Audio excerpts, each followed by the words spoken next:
legitimate financial institutions around the world. Corruption is a social danger because it feeds organized crime. It destroys nation states. It imperils opportunities, particularly for women and girls. It facilitates environmental degradation, contributes to human trafficking, and undermines whole communities. It destroys the future. Corruption is a radicalizer because it destroys faith in legitimate authority. It opens up a vacuum which allows the predators to move in. And no one knows that better than the violent extremist groups who regularly use corruption as a recruitment tool. Corruption is an opportunity destroyer because it discourages honest and accountable investment. It makes businesses more expensive to operate. It drives up the cost of public services for local taxpayers, and it turns a nation's entire budget into a feeding trough for the privileged few. And that is why it is imperative that the business community of the world starts to demand a different standard of behavior, that we deepen the fight against corruption, making it a first-order national security priority. Now, Ambassador Bogana go have press conference. Be a fellow you po. When you come asa will come asa.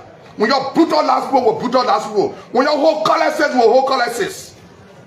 I ain't talking about gun. When you whole gun will whole gun. Oh, who's scared of gun business? I have resolved that I don't trust the Supreme Court. I will never get justice on the Supreme Court. What a minute. Poverty man told me. He said you would never get. You know how long it be? You know since when my case went to the Supreme Court, I can't get my salary?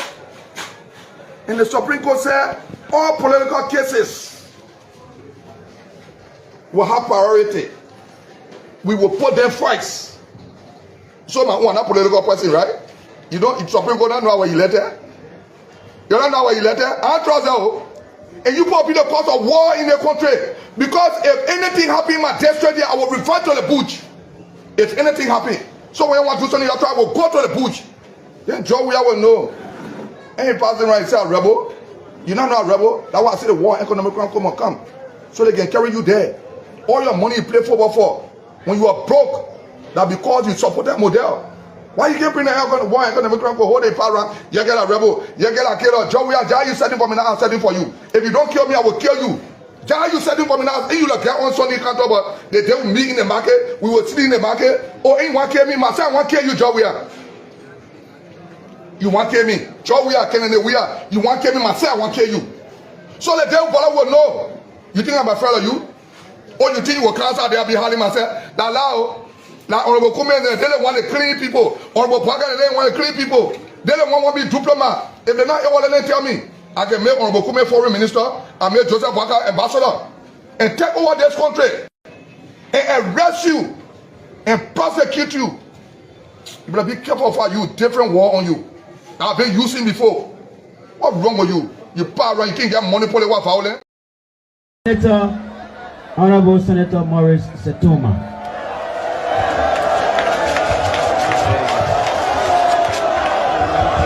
Hello. Hello, the people of Bobby. Hello, the people of Sanjay.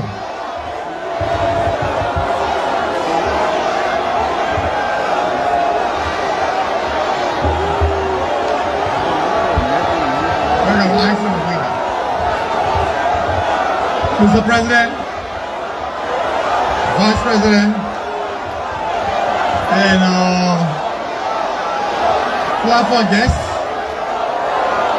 Mr. Snoop, member of our caucus, and other people. I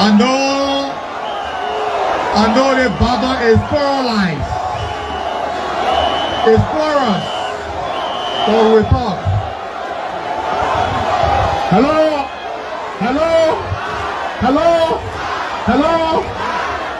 This is not a bombing country, I know. Hello. This is not a bombing country, I know.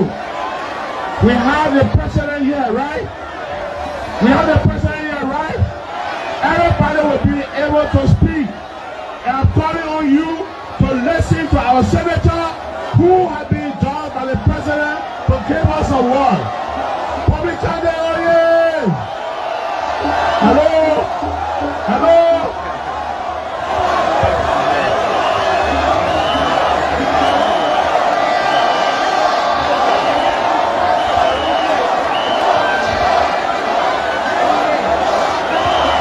Hello? Oh, sir! Oh, sir! Hello. Okay. Excuse me. Listen. The first thing you have to carry you is respect. I want you to listen.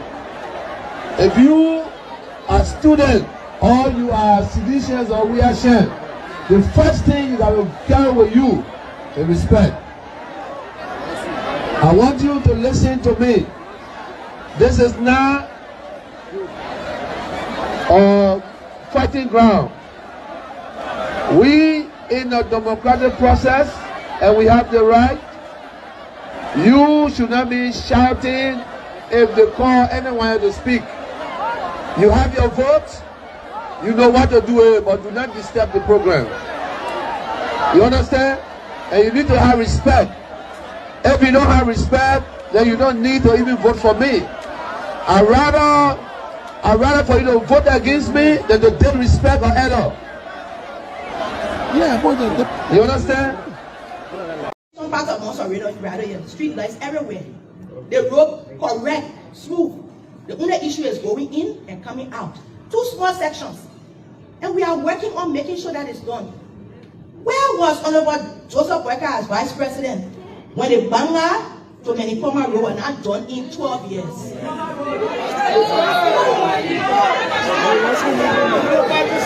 He cannot rescue your own people. They used to take you days to go to Lofa. Me, I come from there. So then you can drive almost half a Lofa the road paved.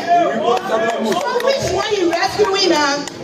In fact, you don't have a woman in Lofa.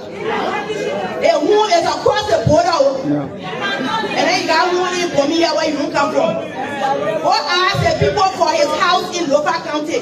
You know, we need to be careful. There's some things we want to talk about. We're talking now about we the political scene. And they're looking for it.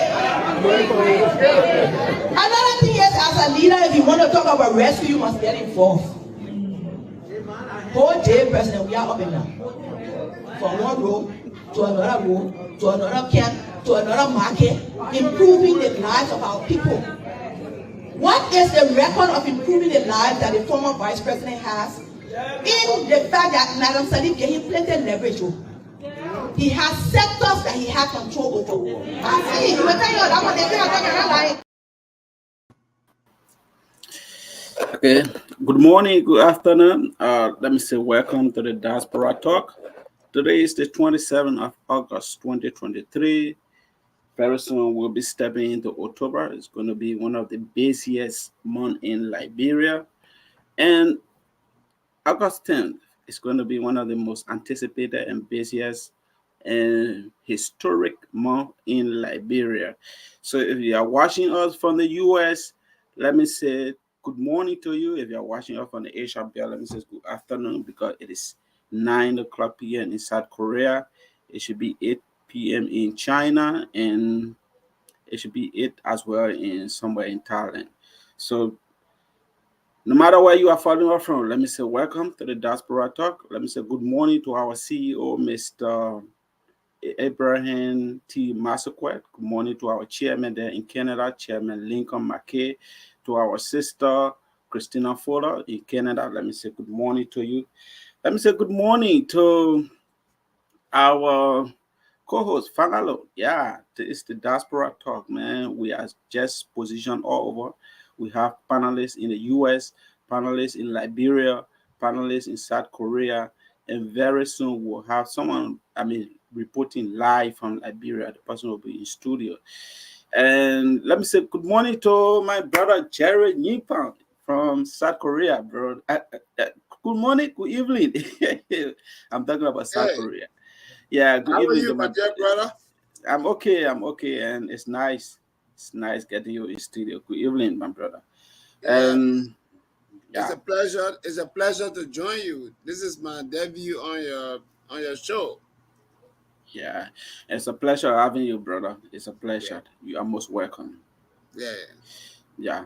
So, if you are listening to us today, we are going to be discussing social issue. Today we are going to be discussing social issues. Let's say we are going to be discussing political issues. I mean, issues that concern the economic viability of our country. The political issue. I mean, issues that concern. I mean, everything about Liberia. Currently, we have a very tense political era now. We are in a very tense political era right now, where people are anticipating either a transition or a retainment, whether Joshua is going to retain himself, or there's going to be a transition, or there's going to be a change. So we are here, stick and stay, don't go away, as we are with our other panelists who will join us very shortly. Don't go away, let's take this break and we'll be right back.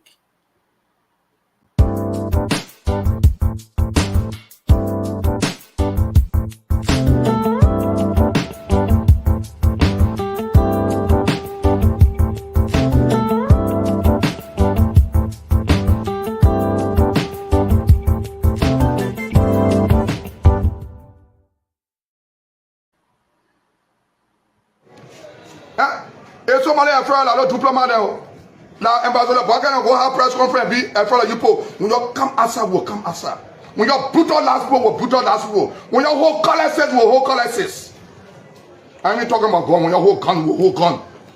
Oh, who's scared of gun business? I have resolved that I don't trust the Supreme Court. I will never get justice on the Supreme Court. What a minute, Papa Chima told me. He said you would never get, you know how long it be? You know since when my case went to the Supreme Court, I can't get my salary? And the Supreme Court said all political cases will have priority. We will put them first. So my one, not political person, right?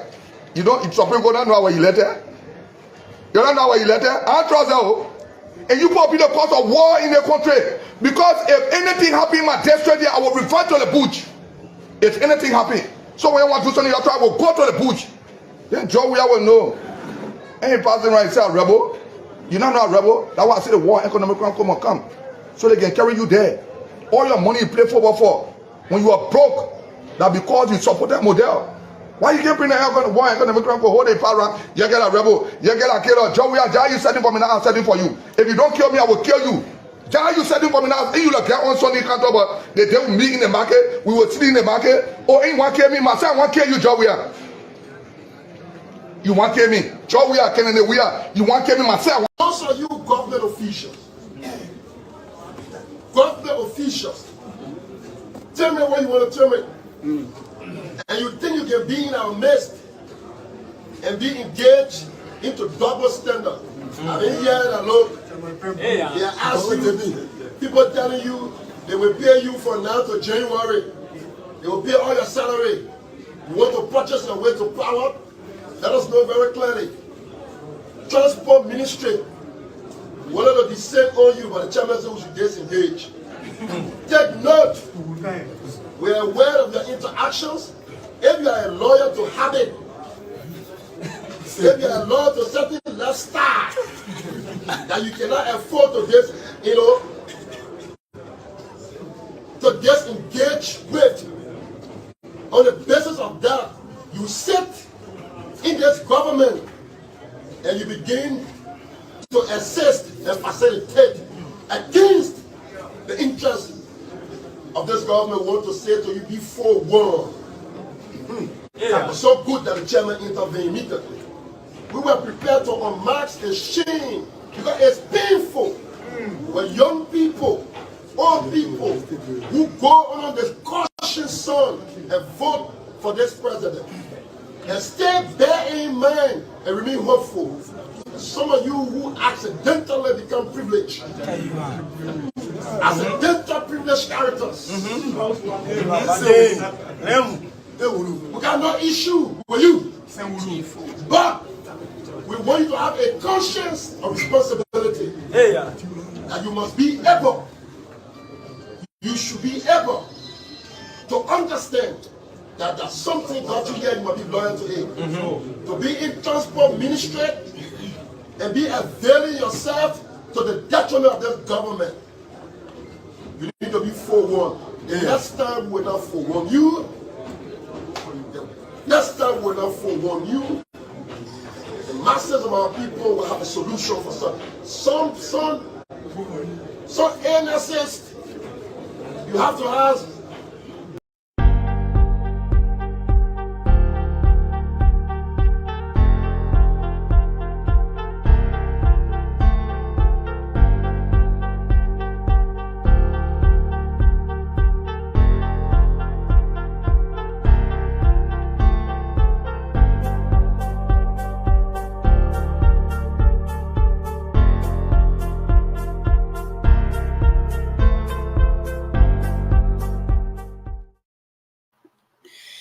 Okay, welcome back again. This is the Diaspora Talk. This is where we discuss political and social issues affecting Liberia and the rest of the world.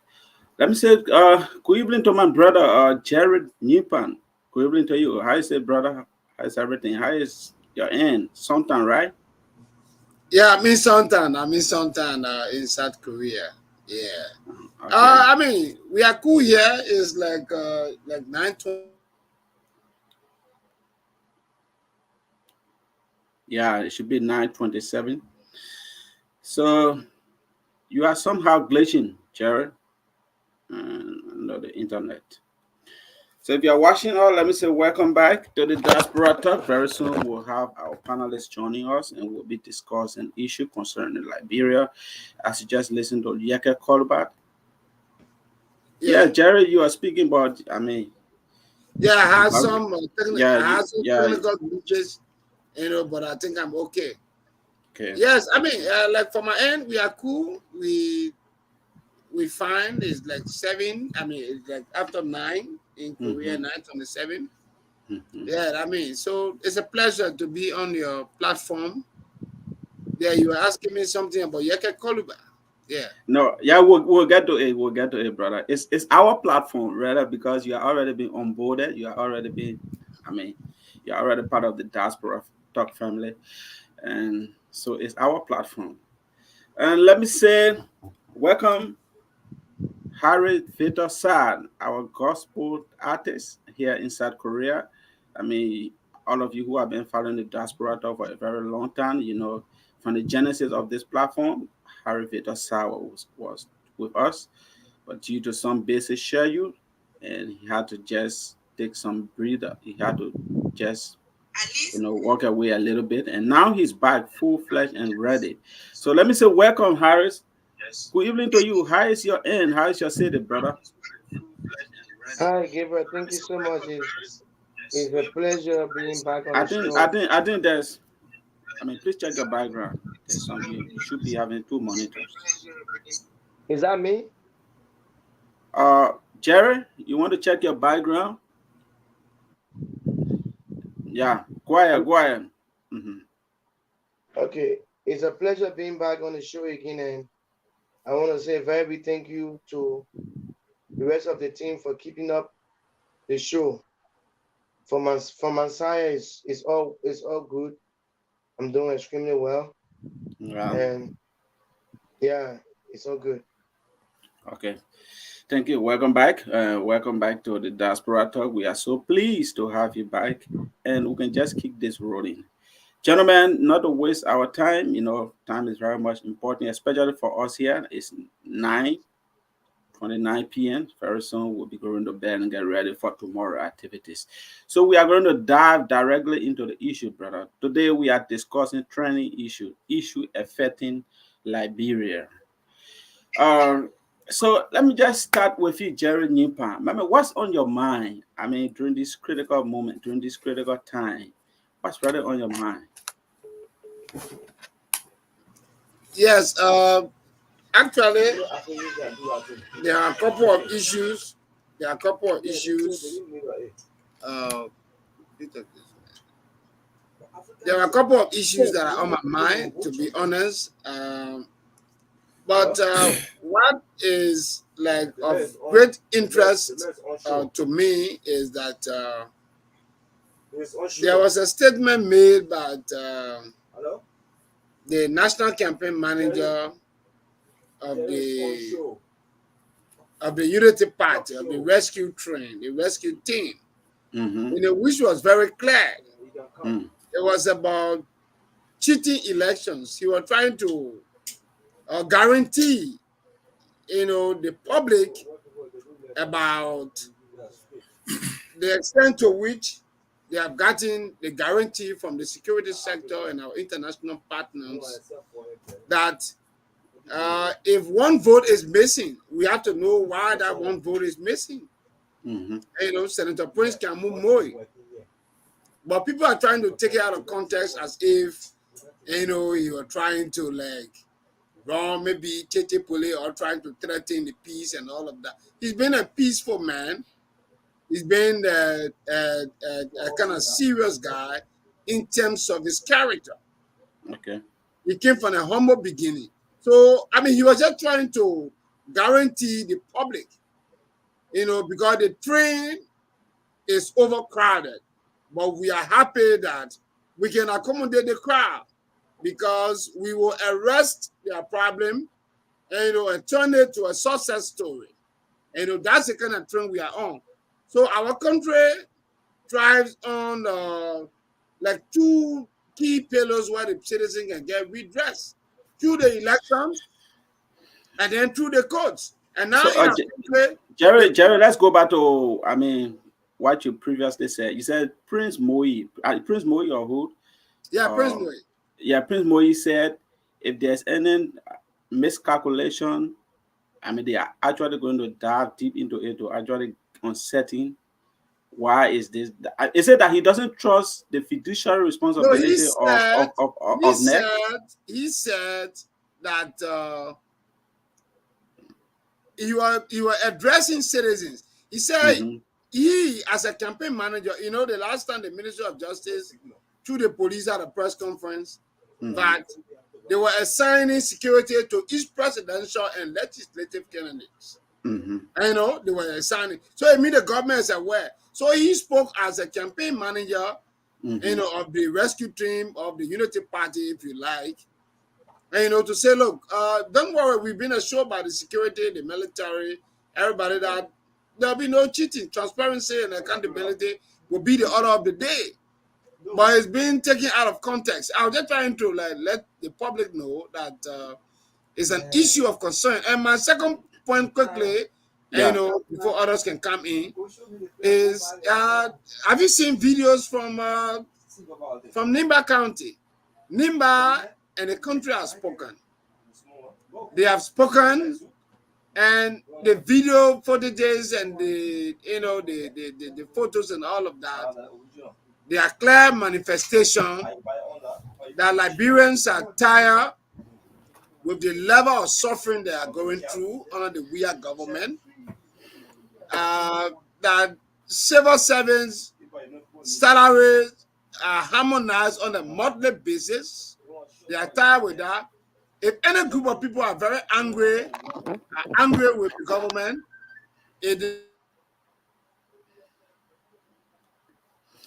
Jerry, I think someone is calling you from the back.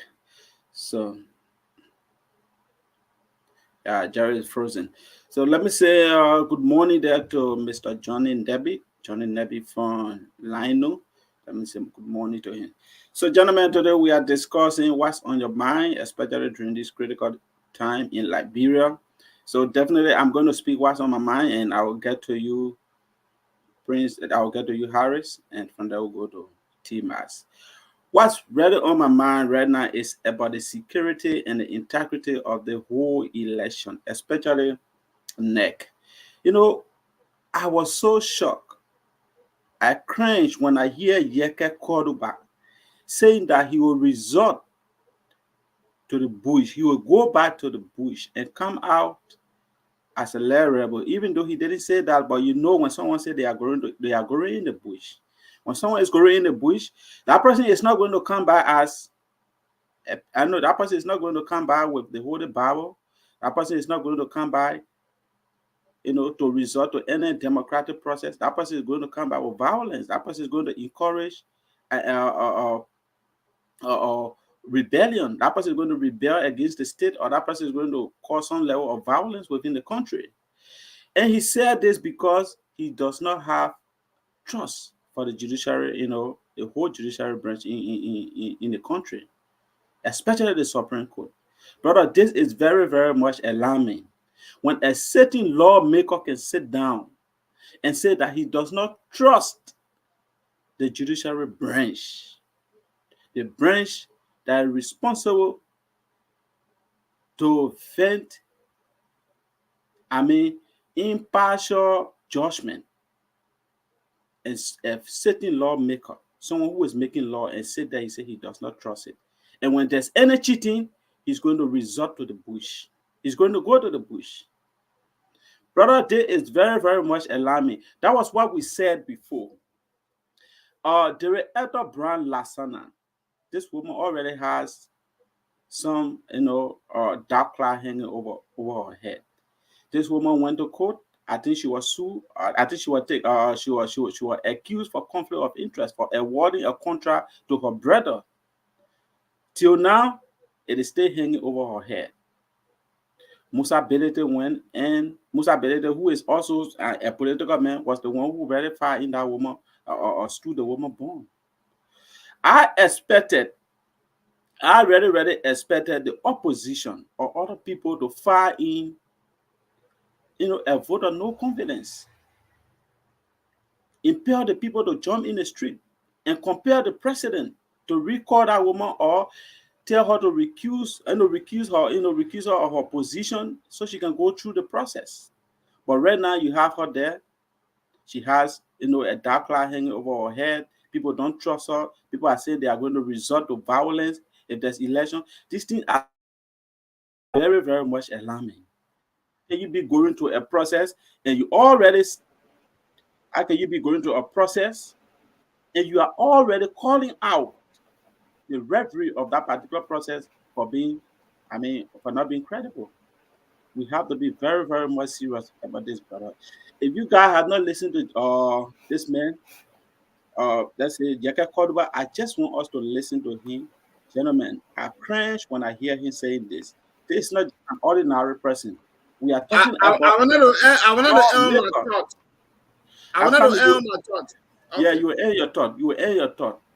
Yeah. I want us to listen to him clearly and just let me know whether you feel so pleased or you don't feel somehow intimidated or somehow terrified when you hear this thing coming from prominent people within our country. Listen to Yaga Callback, gentlemen. If somebody a friend, I don't diplomat now.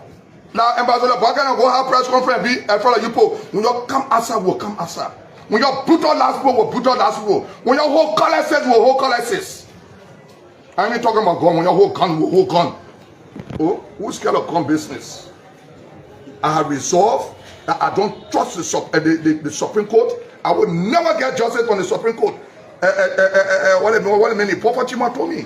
He said you would never get. You know how long it be? You know since when my case went to the Supreme Court, I can't get my salary. And the Supreme Court said all political cases will have priority. We will put them first. So my one, a political person, right? You don't, if Supreme Court don't know what you letter. You don't know what you letter. I trust that. And you put the cause of war in the country. Because if anything happen in my district, I will refer to the bush. If anything happen. So when you want to do something, you try to go to the bush. Then Joe, we will know. Any person right say a rebel. You don't know a rebel. That's why I say the war economic crime come. So they can carry you there. All your money. Gentlemen, that's it that. A sitting lawmaker.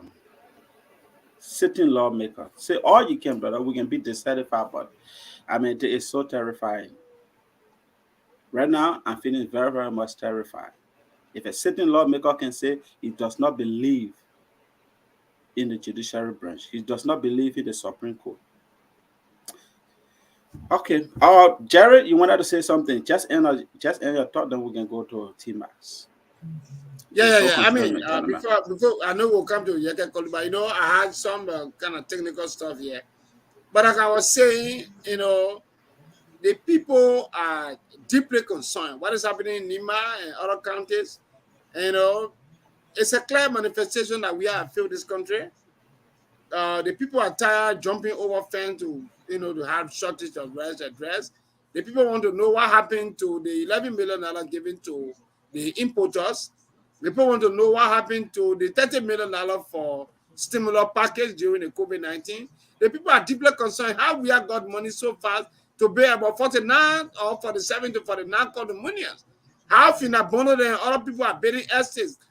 How Jefferson Koji and building all the estates and the buying houses, and our people's salary can be harmonized on a daily basis after we are promised, you know, that he will make sure that he gave civil servants deserving salary so that public money cannot end up into their pockets. How come people are dying? No explanation.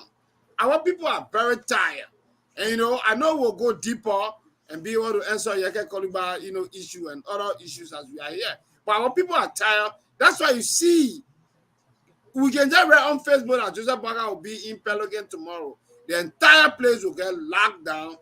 And we are not bribing people like the way Siri Allen said that, oh, yeah, we have to be cooking food for people, we got to be transporting people. You know, so they push you leave up behind the president because it's a waste of money. So the government is involved into wastage at the detriment of our citizens. Our taxpayer money, people are paying the little taxes.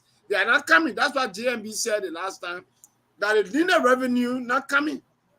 Will make sure the revenue come. And before the people leave from power, they have to give an explanation as to how they expended their money and all of that. We will make sure we have asset recovery. That's why we have John Singbe Bolu. We have integrity icons and other people because JMB himself is an integrity icon. So I mean, these were my introductory comments. We'll come to other issues. And I'd like to say welcome to most of you guys. Thank you so much. That's our brother Jerry Nimpan from South Korea. So we go to our brother. Anyway, welcome, Mr. H. Nelson Doya. Welcome to the Diaspora Talk. It's a very first time. Let me say welcome. Okay, let's go to our brother Harris, Peter Harris Modba. Bro, what's really on your mind concerning the election or issue in Liberia?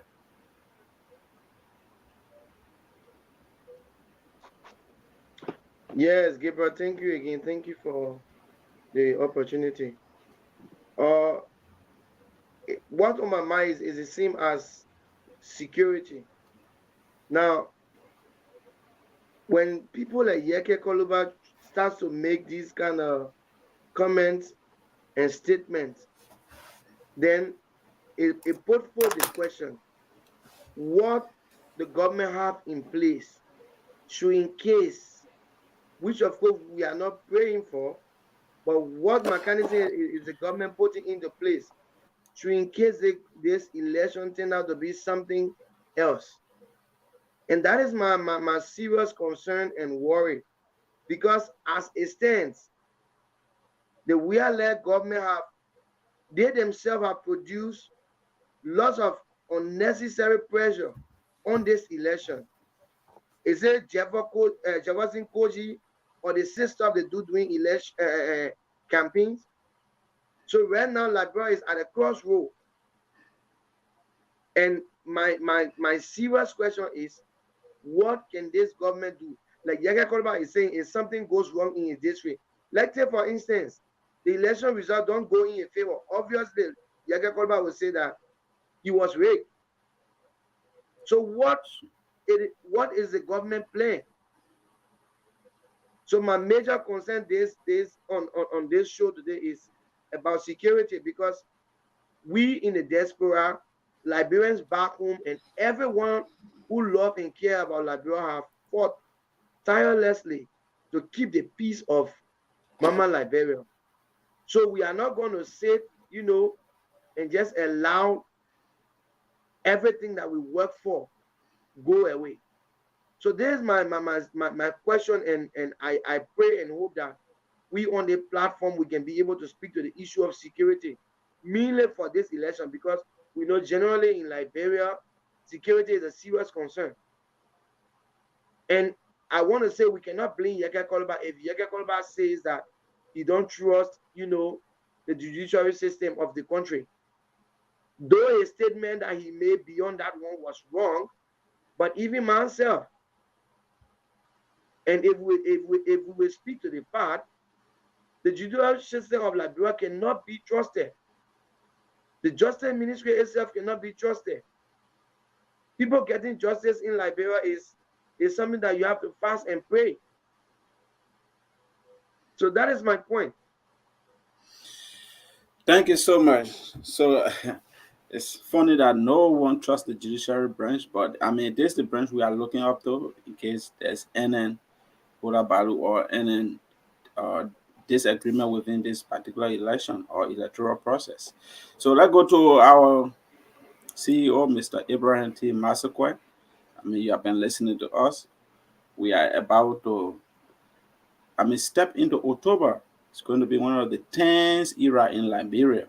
So what's on your mind? Good morning, gentlemen. Good morning to our great panelists here. Are you guys hearing me? You are audible. Okay. Well, I want to welcome my friend and brother Nelson Doya over there. Thank you. Welcome on the Diaspora Talk. He's one of our guest panelists. Just hello. Yeah. Okay. Why Abraham? I think we could just switch over to Nelson. I think Abraham's on the call. Okay. Good morning, guys. Good morning, everyone. Can you guys hear me? Yeah, you are audible. Okay. Good morning, guys, and good morning to our people. Good morning to Liberia. I reside in Atlanta, Georgia. My name is Nelson Doya, retired president of the Armed Forces of Liberia. And I have been following our situation back home, like the trending issues. Security is very paramount. And where Liberia stands at this current movement, security is number one thing that should be placed on the top of the agenda.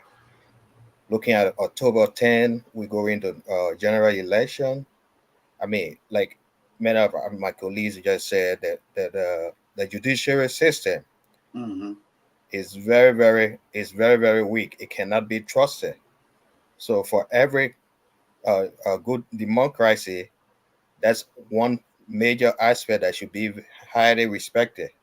So if the citizens are going to how they call it, citizens cannot trust the justice system, that's not a good sign for a country. And that country will not be on a good footing.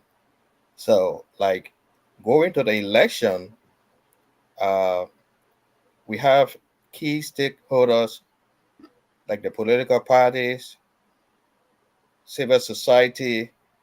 We have to call on our people. The Liberia is the only denominator we all have. And the peace that we enjoy in Liberia, this peace came about through the effort, the blood of other people. People sacrificed their lives. Yeah. So going back to those dark days, that's not a good sign for our country. And I would also like to throw light on our honorable man, Yeke Koruba. Yeke Koruba has lost faith in the judiciary system. But as a prominent person, they have to be careful how they go about addressing issues, because when you make statements and you have followers, you should be very careful how you say stuff, because Sure. that could lead to a serious crisis. So we don't want that right now in Liberia. We all pray that Liberia go through a very fair and transparent election. And I also want to call on the current government, the ruling party, the CDC government. It is their responsibility to maintain the peace. I mean, it is a national government responsibility to ease the tension within the election. You cannot create a situation whereby people going to have that panic. So it is very important that it kind of slow down things, control the activities of campaigning. Because when you're speaking to the other political parties, they want to see you as a ruling party Yeah. exercising same. So that's my take, and that's how I see it, man. We need to keep the peace. We need to keep talking to our people so we all can keep the peace. Yeah, thank you so much.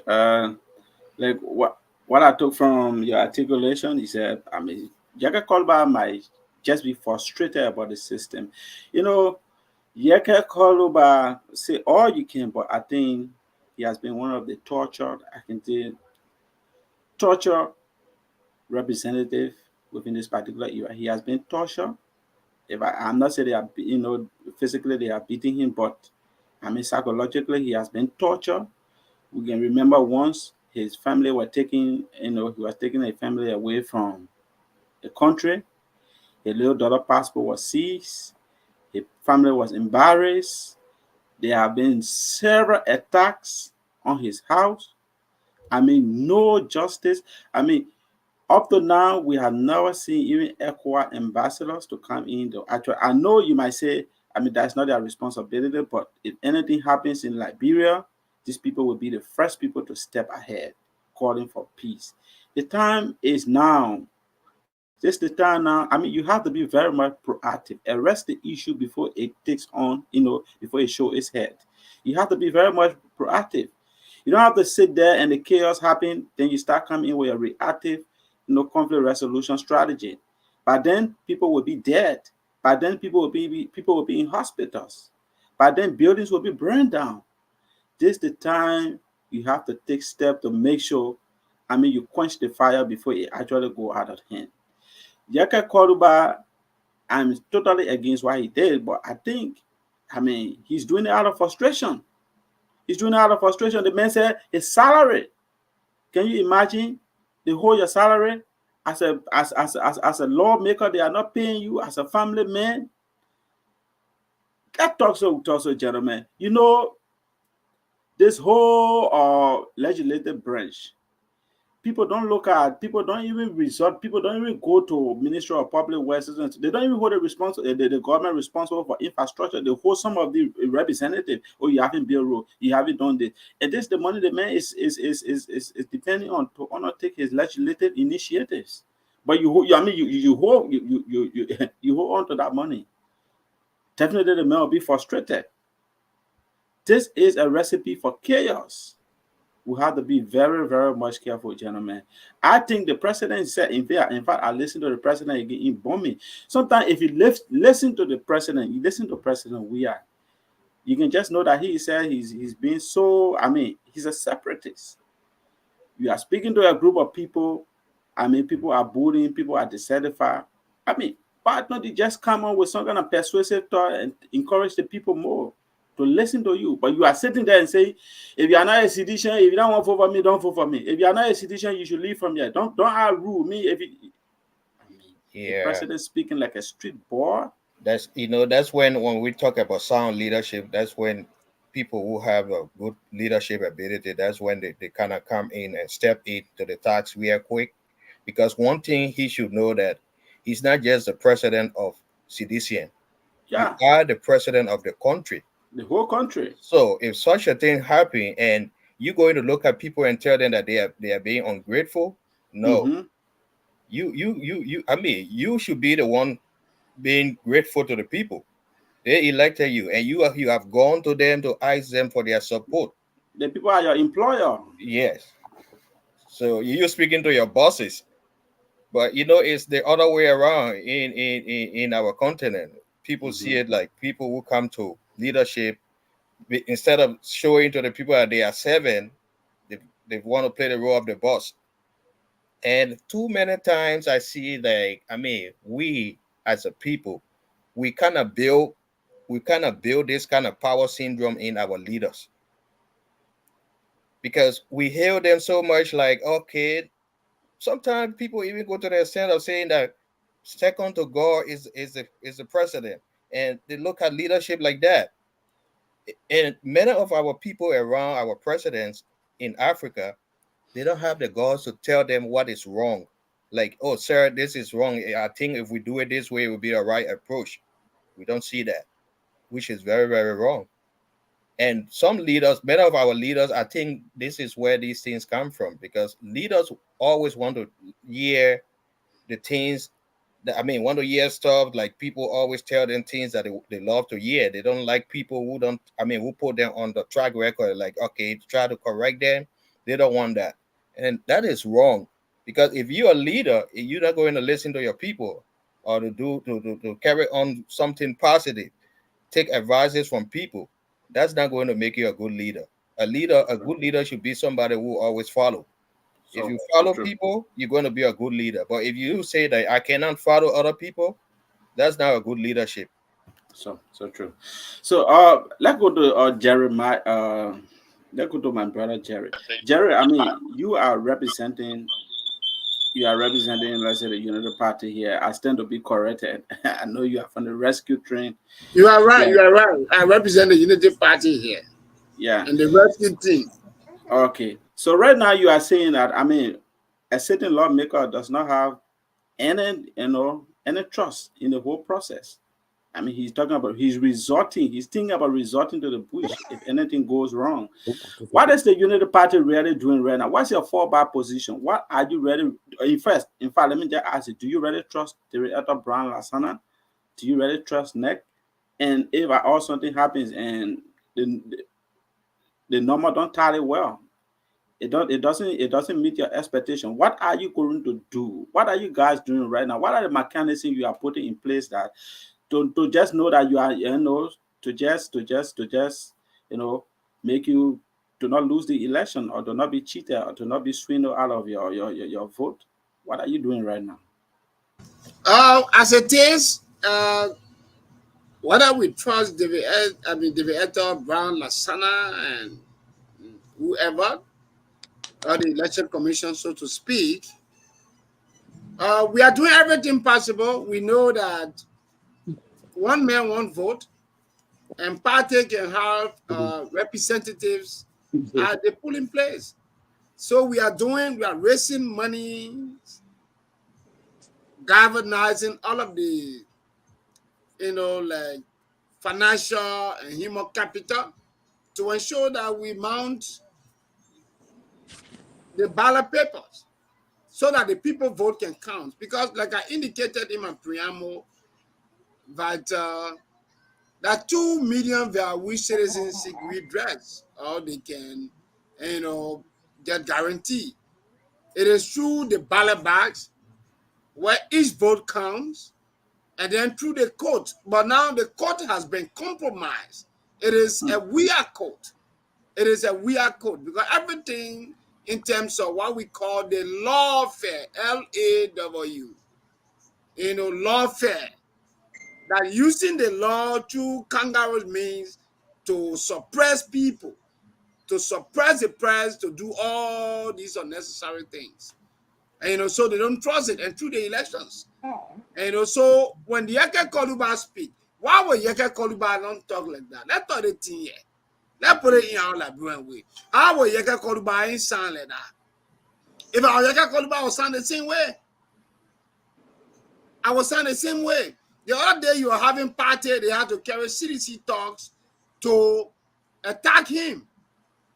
Some part of 2019, 2020, they attack him. And every time there were some attacks, you follow the social media, you follow our news, they attack the man. How will you get into that when you get university student at Samo before the U.S. embassy to raise concern about retired suffering or, fix the country? You got CDC talks, attack the people today. You get poker rubber and passing around. Nothing happened to them. Still, they are CDC COP. The president took the podium and said, oh, we know the people, they don't part of our salary, they're not registered. Try to scheme and think that people don't know. How will they not sound like that when a current break can take talks and go prove power on the university he claimed that he attended. He attended the University of Liberia just to prove power. Is it a better Liberia that God promised or in 2012 that you say you're going to get it early? That's what we're experiencing now on the stuff. When you get people dying, you can't explain. And then when you go to the court, then people politicize it. So you get people like the traveler in chief, who is Joseph Nambe. I used to really have some serious level of respect when you were at the legislature. But they're all on the bench compromising thing, ranging from politicizing Musa Bede, or the Liberty Party, looking at Bernie Samuka issue, all these things. We were here when Serena Sifa was sanctioned for influencing justice. We know that. Money laundering, influencing justice, and all these. Thank you. So Thank why you would you so get much. sound like that? I said the government won't tell us that they won't cheat. If they won't cheat, then you're going to I ain't going nowhere to the bush. But Moses went to the place and brought 10 commandments. Why you think? No, not all of bush that, bro. No, not all of bush that. All of bush. So we would like to welcome our sister Cecilia Baby U Henry. Welcome to the Diaspora Talk. Welcome. So T-Max, you have been listening, brother. I mean, we are talking about the security of this election, the sincerity, the refinement of this particular electoral process. A certain lawmaker says that he does not have any ounce of respect or trust in the judiciary branch. He does not even trust the highest court, the Supreme Court. So if anything goes against his expectation, he will resort to the bush. I mean, how does that sound, my brother? What have you to say about these things? Well, thank you, Gabriel, and good morning to our panelists here. Unfortunately, I had to go off because I was in the background with our sister Cecilia. I want to introduce two of our guest panelists today. That's Nelson Doya and Cecilia Henry. You see there. We also, on behalf of the Diaspora Talk, want to send our condolence out to our Iron Lady, Mercy Tutu Bro, who lost her husband.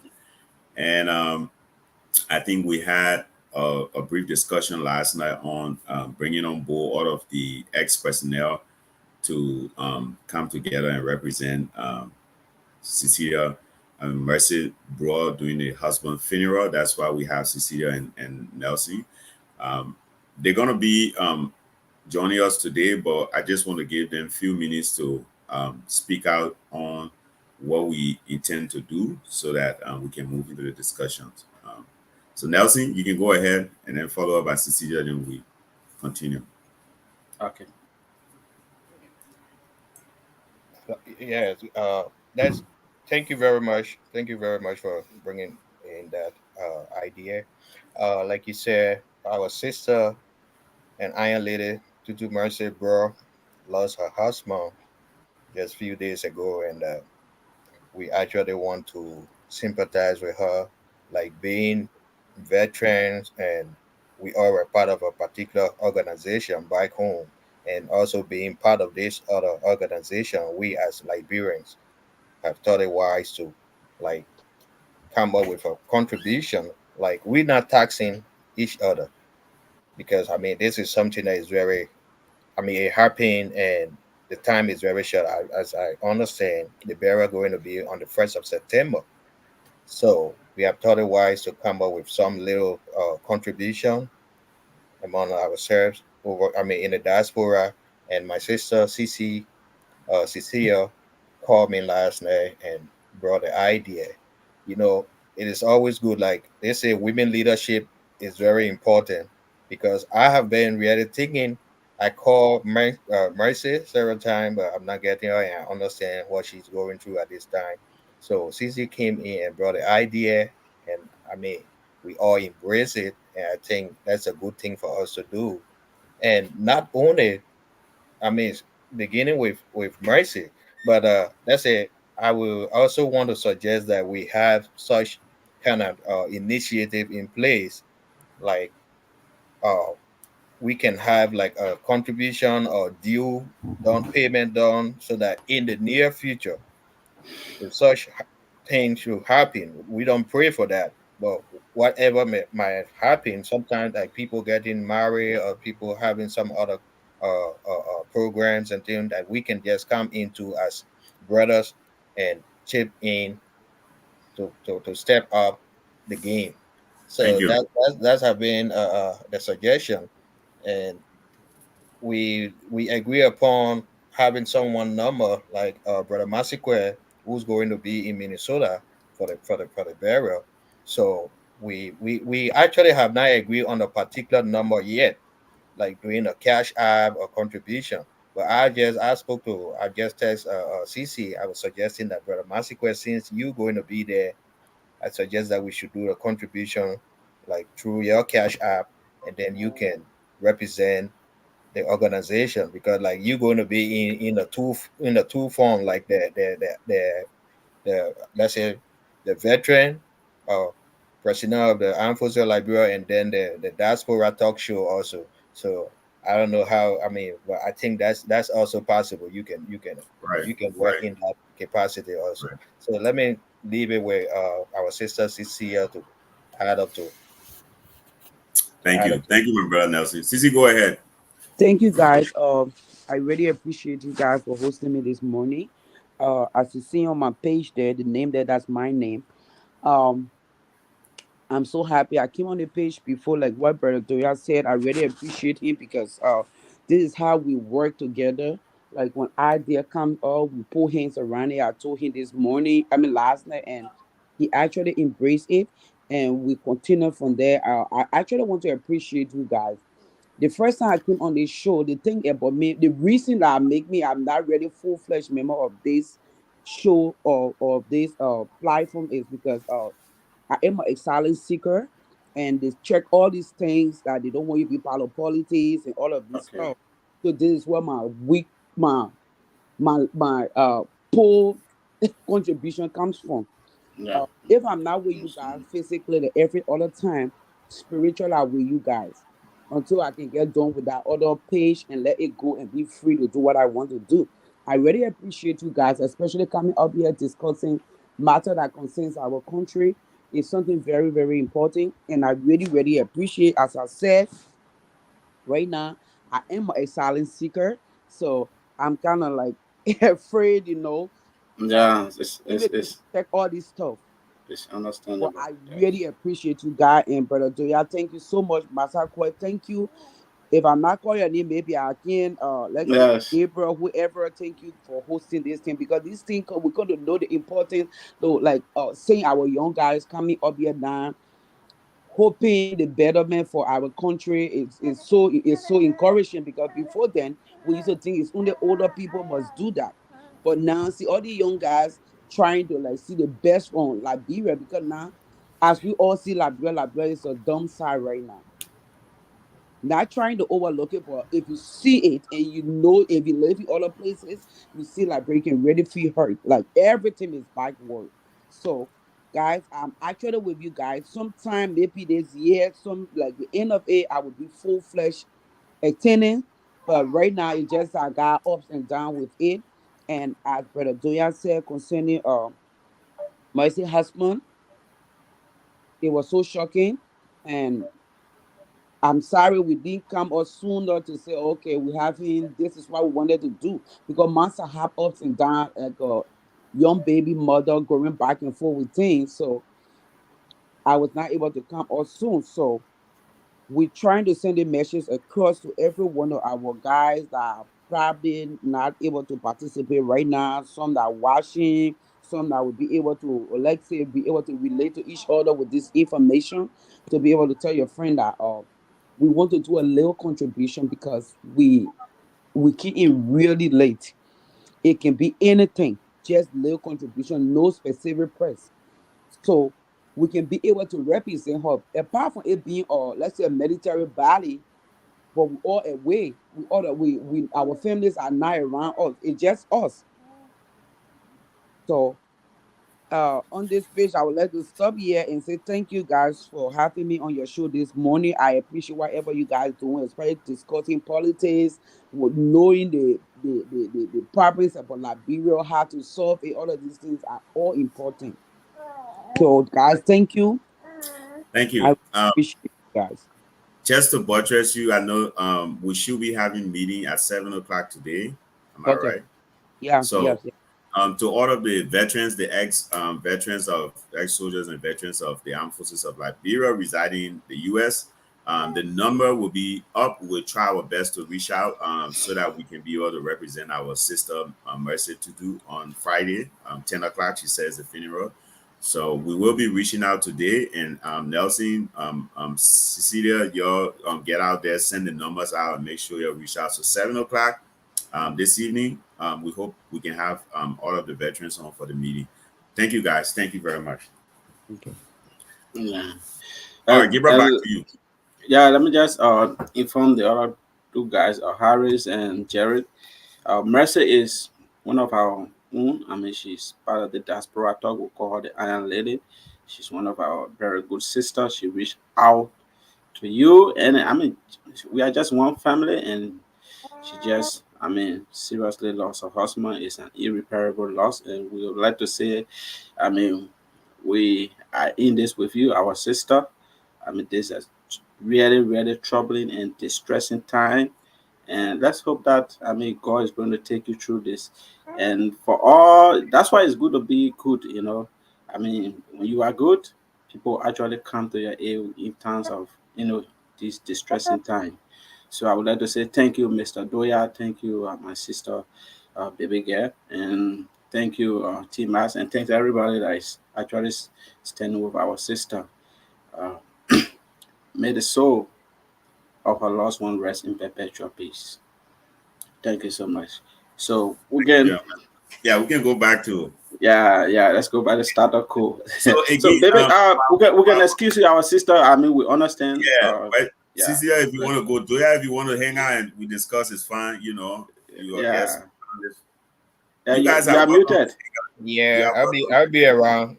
Yeah. Okay. No, we military. We come from military background. They say, "Oh, you're not too much into. You're not supposed to be into politics and thing." But we are political animals. So, Yeah, right. it's true. that way. It's true. It's true. Right. Yes, Timas. I mean, you were saying something. Right. So, back to Yeke Koluba, right? I'll be honest with you.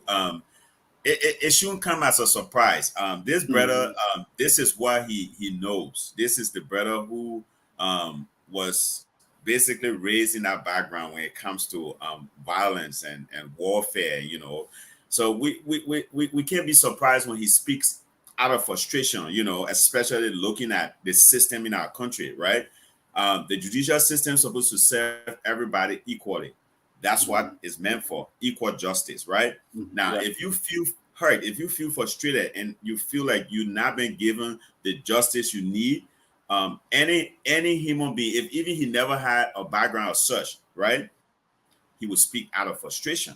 So, in my view, I feel like he's speaking out of frustration based on his situation, how he's been treated over time. I think he has some cases that he had been litigating in court and with no redress, and the court sits there and act like they don't know what's going on. And justice delay is justice denied. We all know those things, right? So I'm not gonna just blame the brother for speaking out his mind and being frustrated. I know Yeke will not jump and go fight war, do all that stuff. We passed that stage. I'll be honest with you. Yeke, yeah, he might speak out of frustration. People will get afraid because he have that background, but I don't think Yeke have enjoyed certain amount of immunity that he can go look at himself now and be dragging in the swamp and bush and running around on shit. It's Yeah. true. So, but Yeah. he would speak out of frustration because everybody, we all humans, we react to things differently. So I think that's just a wake-up call for our country, our leaders, our judiciary branch of government.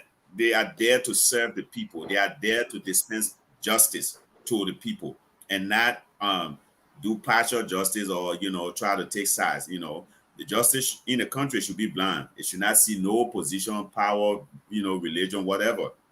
It should be a justice that is fair for everyone. So if everybody feel like they took their case to the court and it was well handled, citizens will not be frustrated. Citizens will not go renting, and angry, right? But if you just not addressing people cases and issues like you're supposed to do as a justice department, well, you gotta respect that. So my thing with Yeke, I think the brother is frustrated based on how he's been treated over time. I know sometimes he speak very, off the cuff.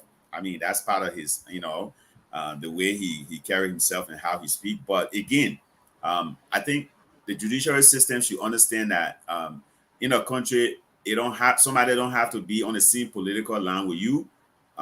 Everybody have the right to free and fair justice. Thank The you. justice Thank you system so should much. be fair enough for every citizen. Thank you, my brother. Yeah. Yes. Thank you so much. So earlier we were speaking on the president's, and I don't know, disagreement or something with the people of Bomi County. So, gentlemen, I just wanted to listen to him and just analyze it to really know whether he was right. Hello. Okay. Excuse me. Listen. The first thing you have to carry with you is respect. I want you to listen. If you are student or you are citizens or we are shared, the first thing you got to carry with you is respect. I want you to listen to me. This is not a fighting ground. We in a democratic process and we have the right. You should not be shouting if they call anyone to speak. You have your vote. You know what to do, but do not disturb the program. You understand? And you need to have respect. If you don't have respect, then you don't need to even vote for me. I'd rather for you to vote against me than to disrespect or error. Yeah, you understand? So, if you're not a citizen or you just wear citizen t-shirt to come and disturb here, there's no need for you to exist. You need to leave. So, gentlemen, we just listened to the president there in Bomi County. I mean, this is a street program where you are expecting people from different political parties, from different political beliefs, from different people who have listened or people who are part of different political institutions. You invited them, and now you are saying if you just wore the CDC t-shirt to come here and disturb, and you are not a sedition, then I mean there's no need for you to exist. I mean, is this a tone for some level of disunity, some level of tension, some level of anger? Let's hear from our sister Cecilia. Yeah, we will come to you, Jerry. Cecilia, what do you make of the president saying that? Yeah, because what I want to say actually that is not the proper way we want to present the message. But I think in his weak way again, he's still trying to say because like when we check around and find available t-shirts with little parties symbol or singlets on this something we want to people use it to misbehave. And as we all know, our own, he's not somebody like I think I think he's somebody that has some selfish spirit. I don't want to feel like he's not there, so he's going to fight and be there by himself. So if he said that one way or other as per his status, I still want to agree with it, and he's also a little bit right per his status, because if he could have put it down properly, it won't be like the way he passed it. This is just a street message going to anybody that going to wear CDC t-shirts and misbehave. For me, that's how I think. But I mean, that program was not really special for sedition. I mean, it was a street program, so anyone could go there. Yeah. Right? Yeah. Okay. Yeah, okay, let's go ahead. Let's listen to our brother Harris. I think you are being very unfair to the president here. In as much as I don't like the president, we should take into consideration number one, this is campaign period. Yeah, and I see absolutely nothing wrong with what the president said. He started by saying, if you are a Weashen or a sedition, the first thing you should have respect. So now he firstly directed his message to his partisans. Before the end of his message, then he said, if you are not a sedition, Maybe you just came and take the t-shirt and whatever. So I don't know why you even making this an issue. The president said nothing wrong. He did nothing wrong, and he's right. In Is as it? much as Is his it? Is politics, it? let me give her. Yeah. In Yeah. as Sorry. much as his politics, if you and myself will sit on this platform and speak the truth, you cannot be disrespectful to your elder. And he was just speaking the truth. Okay, we want to consider this whole thing that okay, it's campaign. So anybody can, come out and say anything at any time. So then you should also take into consideration it's campaign that the president can come out and say what he has to say to you. He did not insult them. I don't see any form of disunity in his message. So at this point, I'm totally disappointed in you, calling out the president for this issue. Okay. Can Thank I you. come in? Thank you so much. Okay, Mr. Doya, is this not about Uh, campaign? Yeah. Go ahead, Mr. yeah, Doya. like first of all, the president message at that particular program. This is it. If you speaking about democracy, democracy is the way of the people. You cannot just take somebody to the people. I mean, that person is representing the people. That's not Monserrado County where he's from. Right. Nato Grand Crew.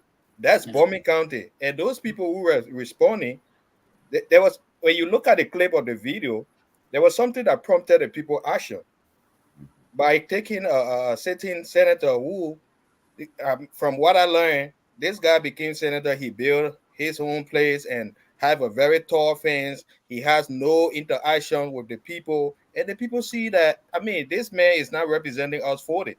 So the president went down there like, okay, this is my candidate, and I want to introduce this person to you guys. So when we talk about democracy, I mean, you can't impose your way on the people. No, you cannot impose your way on the people. Yeah, we understand you, the president.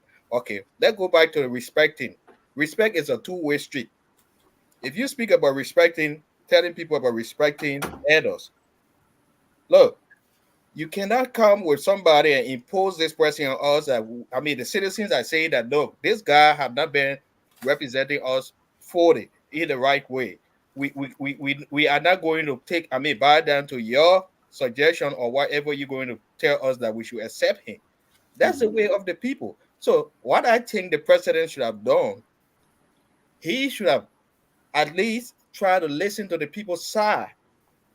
What I mean, try to know what their grievance is about, which I know that he's aware of. But Yeah. because being the president and say, oh, okay, I'm the big man, so you guys must listen. No, that's not how democracy works. No, you cannot impose somebody on the people.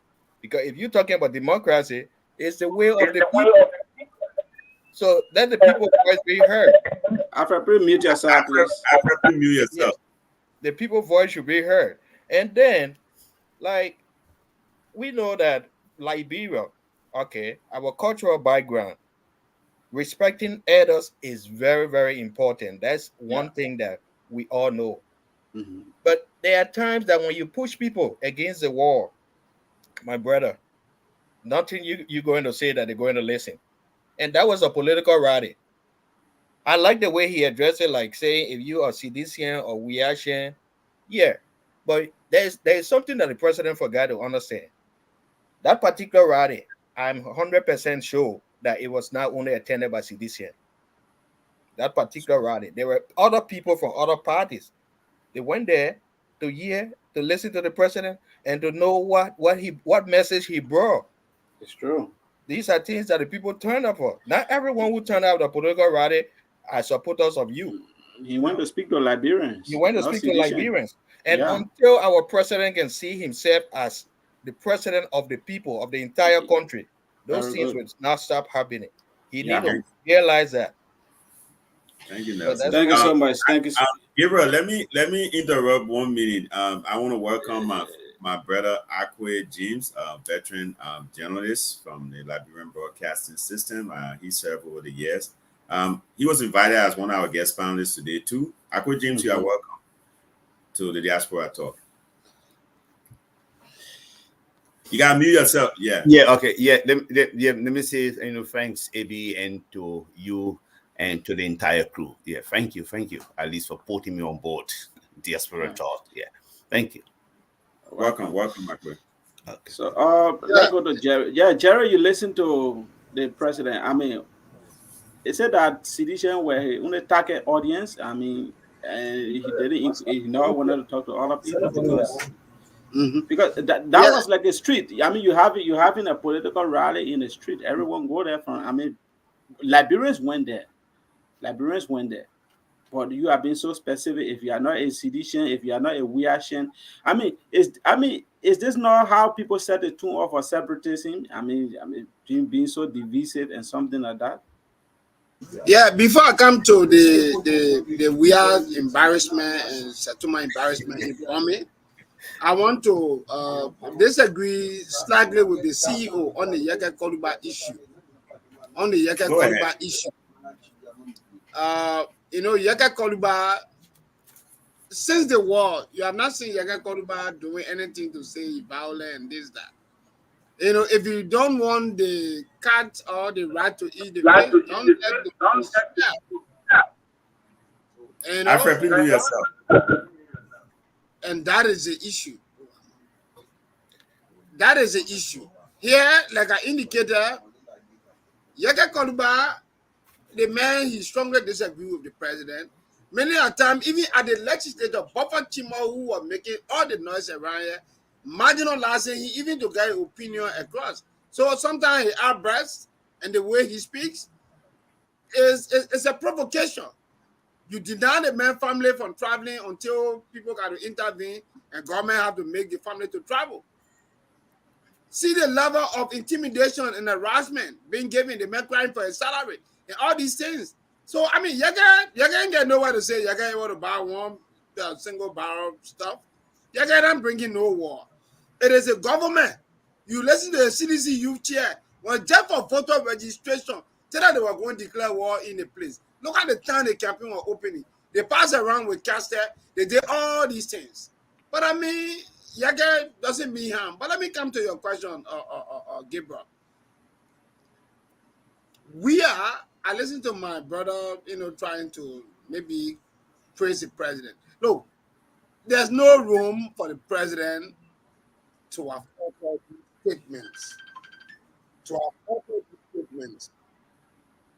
Because you are the president of a country, and then even though you are a partisan of the CDC and standard bearer, or if you go to a political rally where you find out that people are agitating against a specific candidate as a leader, you're supposed to be concerned. Say, my people, you're hello. What a problem. You'll bring the youth representative to speak. You'll bring the women representative to speak. You'll bring the motorcycle to speak. The reason why you're doing all they want, let me hear it. It means a leader who wants to listen. When I get, listen to me, they're in a ghetto. No. You dare not address our people like that. You don't disrespect our people. Our people are already suffering from poverty because of you. I dare you come and address our people. You're listening to me. Our people are not living with you. You are already making them to suffer. Their fathers and mothers are not taking pay. Their salaries are being withheld. They are being harmonized on a monthly basis. Look at the market. The price of rice. Everything are in very unbearable condition. Our people are suffering from horrendous poverty. Then you come say, listen to me. About to increase the booing set. So the president needed to understand that our people are suffering. An insensitive president, wicked president will decide to do millions of dollars to build his estates, to run private jets, to print Liberian dollar on a daily basis and put it in a personal for a government official. They are not distributing it to buffer team. All the people they came into Maryland. You print the money, that's the main reason why the president is using private jet. Because anywhere the money here, you can go print it in China, and go print it anywhere and put it in Sony and bring it to Fonati over the other po, Fina Bono and they're distributing it. Then you go to our people, they say, we are here to put out $14 million. Edismo and Settlement are $14 million. Western cluster is there causing problem, health hazard. You come here, We are telling you, say, no, Mr. President, don't let the man speak.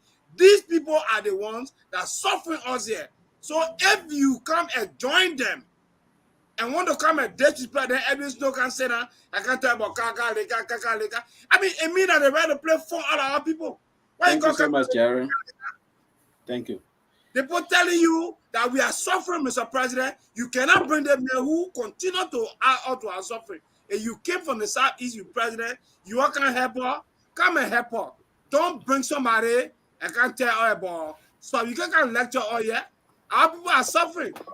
Thank you so much, Jared. That's our brother Jared from South. You think we here for Kaka Leka play? That's our brother from South Korea. So yeah, Alfred, I think you listen to the president, brother. All the environmental hazard from, I mean, PM. What kind of mountain? What's the company there again? Or the Western Cluster? The environmental hazard in that is, I mean, Western Cluster is polluting the people, environment. People are being loaded, paid. President is not paying attention to these things. But when the people vent their anger, when the people reject his political ally, and now he want to come and address them derogatorily and condescend on them, and on talking here, he say, "Oh, the president did." In fact, gentlemen, let me say this: the president is the father for all nations. This is the time now he should be very, very much. He should think pluralistically. Think that he's the father of the nation. He should start even mentioning people, calling people Weashian, sedition. You want everybody on board. Look, sedition are even reducing in their numbers. So if you depend on sedition, for your second term, then you are not going to win, because most sedition has either transformed to be, and most of them are either going to ANC. Some of them are either going to UP. Who are the sedition? I mean, just to level of those bureaucrats you have in your government are enjoying the bread and butter, are enjoying our resources. So Alfred, let me just reach out to you, then we can go to our CEO. We'll try to climax this thing. I mean, you listen to the president, you listen to Yaka Korba. What have you to say about it, brother? Have you to say about thank the you. articulation? Thank you for welcoming me on the show. I'm sorry to come in late. I got to do the other side thing before I get here. But let me say this. Look, sooner or later, what you saw happening in Bombing County will resonate with the country. President will be booed to every country he enter. Sooner or later, what you saw happening in Senja District, Bombing County, will resonate with the entire country to tell you that this president, who was called a human magnet, has become unpopular because of the form and manner he has run our country in the last 6 years. And for me, I am not surprised to see that this president, who was called a human magnet, that people gravitated to him 2005, 2006, 2011, 2017. He did not even look. Joshua couldn't even get in a car to show up to an event. Yeah. But today you see this president, who was called human magnet now, is struggling. Now the guys are now putting people in buses to go to an event. Few days ago, you saw our sister being killed. They die in accident because they don't have opportunities, they don't have jobs, so they have to take the $20, the $10, the $15 from somewhere to and others to make their way to an event only because they don't have money to put the first meal on the table. Unfortunately, they have to lose their life. That is the problem that we are having in our country today. So, for me, my brother, the issue of the president, they tell you that the CDC don't have a strategy. The president already not know how to speak good. Then he let us take the microphone. He go all the way to our people and can't talk about the people not supposed to exist. You know what I mean when you say people not supposed to exist? It just tells you this president, the level of violence that this president tread on. All the people are behind him. We can go on to the history and talk about what happened in District 13. That was election time. We can go on the history and talk about what happened in District 15 when TDU almost died. We can go on to talk about what happened at the Liberty Party headquarters. So, They president here can put people together to bad thing and then you hire him. You know what I'm saying? So for me, what I'm about to tell you is that what you saw happening in Stranger District, Bombing County, will resonate with the country, and George Weah will be a one-term president. Look, when the people are resolved, we saw that in 2006, we saw that in 2011, we saw that in 2017. When the political wind is blowing to a particular presidential candidate, you can see the writing on the wall. Right now, as we speak, Ambassador Boakai just need to announce on the radio that he will be to a certain area. He will be to a certain area and addressing people. In no time, you will see the event venue will be jam packed. Thank you so much. Thank you so much, Alfred. Thank you so much. Let me just end on this quickly with the issue of Yaga Koluba. Look, yeah, just quickly, want to take if you have a country where the judicial system is compromised, you find people venting their anger. So the citizens and the citizen government, the only language they understand is violence culture. These guys, they are not diplomats. They don't understand discipline. They don't understand civilization. If you want to get on the table, you got to be violent just like them. You have to have that level. Before they listen to you, they don't understand the language of civility. So for me, I support 100%, 100 days. Thank you so much. Thank you so much. That's our brother. That's our brother from the US. Okay, Alfred, thank you so much. That's our brother from the US. Let's take a break. We'll be right back. Don't go. Stay.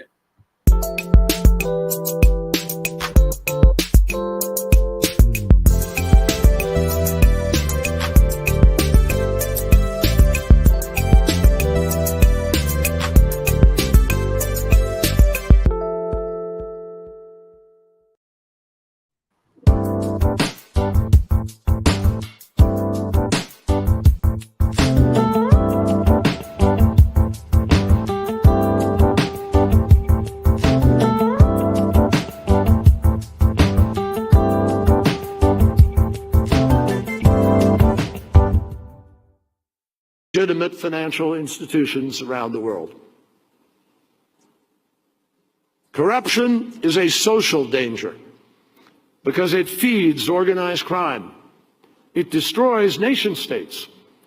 It imperils opportunities, particularly for women and girls. It facilitates environmental degradation, contributes to human trafficking, and undermines whole communities. It destroys the future. Corruption is a radicalizer because it destroys faith in legitimate authority. It opens up a vacuum which allows the predators to move in. And no one knows that better than the violent extremist groups who regularly use corruption as a recruitment tool. Corruption is an opportunity destroyer because it discourages honest and accountable investment. It makes businesses more expensive to operate.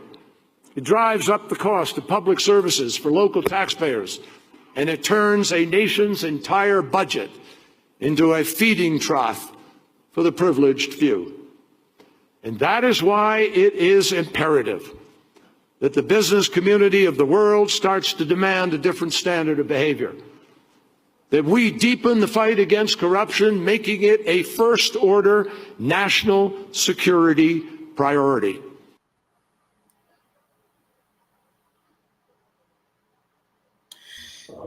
Gentlemen, I would like to say welcome back to the Diaspora Talk. This is a global platform where we have panelists from all around the world. We'll virtually broadcast to you on Facebook, on YouTube, and other platforms. So on this second segment, we would like to turn over to the CEO, the captain, to take us from there. Welcome back, gentlemen. I think our internet keep tripping here. Yeah. I know. Okay. Thank you. I kind of South Korea now. They put our internet in trouble. We're strong. Thank you. Thank you, Gabriel. Thank you, Gabriel. Thank you to our great panelists here. Welcome back on the second segment of our discussion on the Diaspora Talk. We will be looking at a couple of topics moving forward. We want to look at the trend in West Africa in terms of the coup plot against government, elected governments, where the military is rising up and um, overthrowing this government based on bad leadership, bad governance, which is sweeping our West African countries. I want to go to you, my brother, James Akwe. You've been a reporter for so many years, a veteran journalist from the LBS. Is this a wake-up call for African leaders? Is this something that every African leader should understand, that the people are watching, and now going at the time that people took over the country and just led like, a dictator or something, or just not doing what the people want them to do? Is this a wake-up call that the military is sending down the line? Go ahead, Chief Akwe. Yeah, okay. Let me say hi to Jerry first. Jerry Yimpang. Yeah, Jerry Yimpang. Yeah, Jerry, what's up, my man? Every day guy is a let radio really too by every day. He wants Thank you, Akwe. Thank you, my respect, sir. Man, still a radio Benny. Every day he wants me to interview him on the radio. But and maybe when leaders comes to power, and they should tend to do those things that will bring and a smile on the faces of the people, that will rekindle the hope of the people, and that will make things smooth for them. But where we find ourselves, and in West Africa and other areas, we technically do not see our government coming firm, and be very strong when it comes to the issue of corruption. And let me just, digress a little bit, and say this much. One point in time, I went along with the former Vice President Joseph Human Boakai, and everywhere he went, he took me along. So I went with him about 4 to 5 times in a village called Wasanga. Wasanga is where he was born, and at a radio station called Radio Tamatio Call. I tried squeezing him, and Charles Nathan and others were there, and I put it to him: why is it that you want to be president, and what is it that you want to do differently? And he told me this. He said this, talking about 7-8 years ago. He said this. He said, James, we just have to take some of the hard and strong and firm decisions to move this country forward.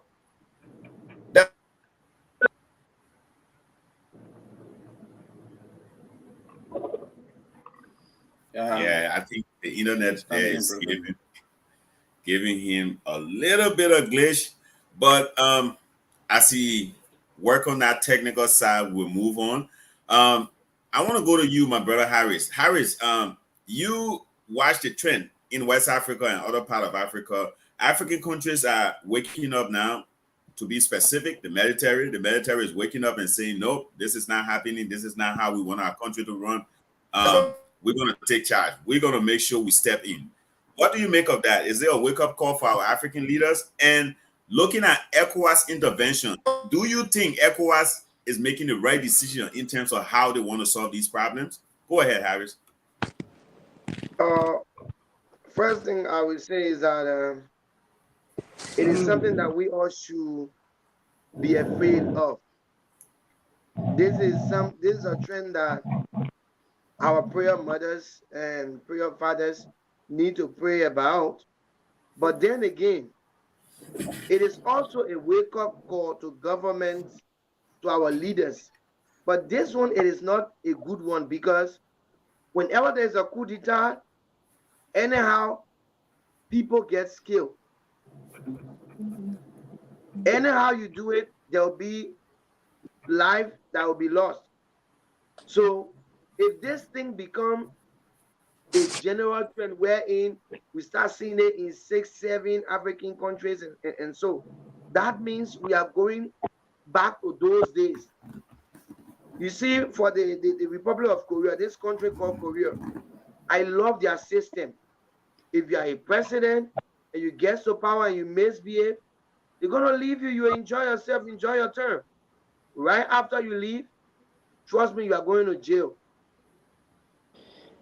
Korea is so good at jailing their former presidents, but they always want to use the legal means. They always want to use the law.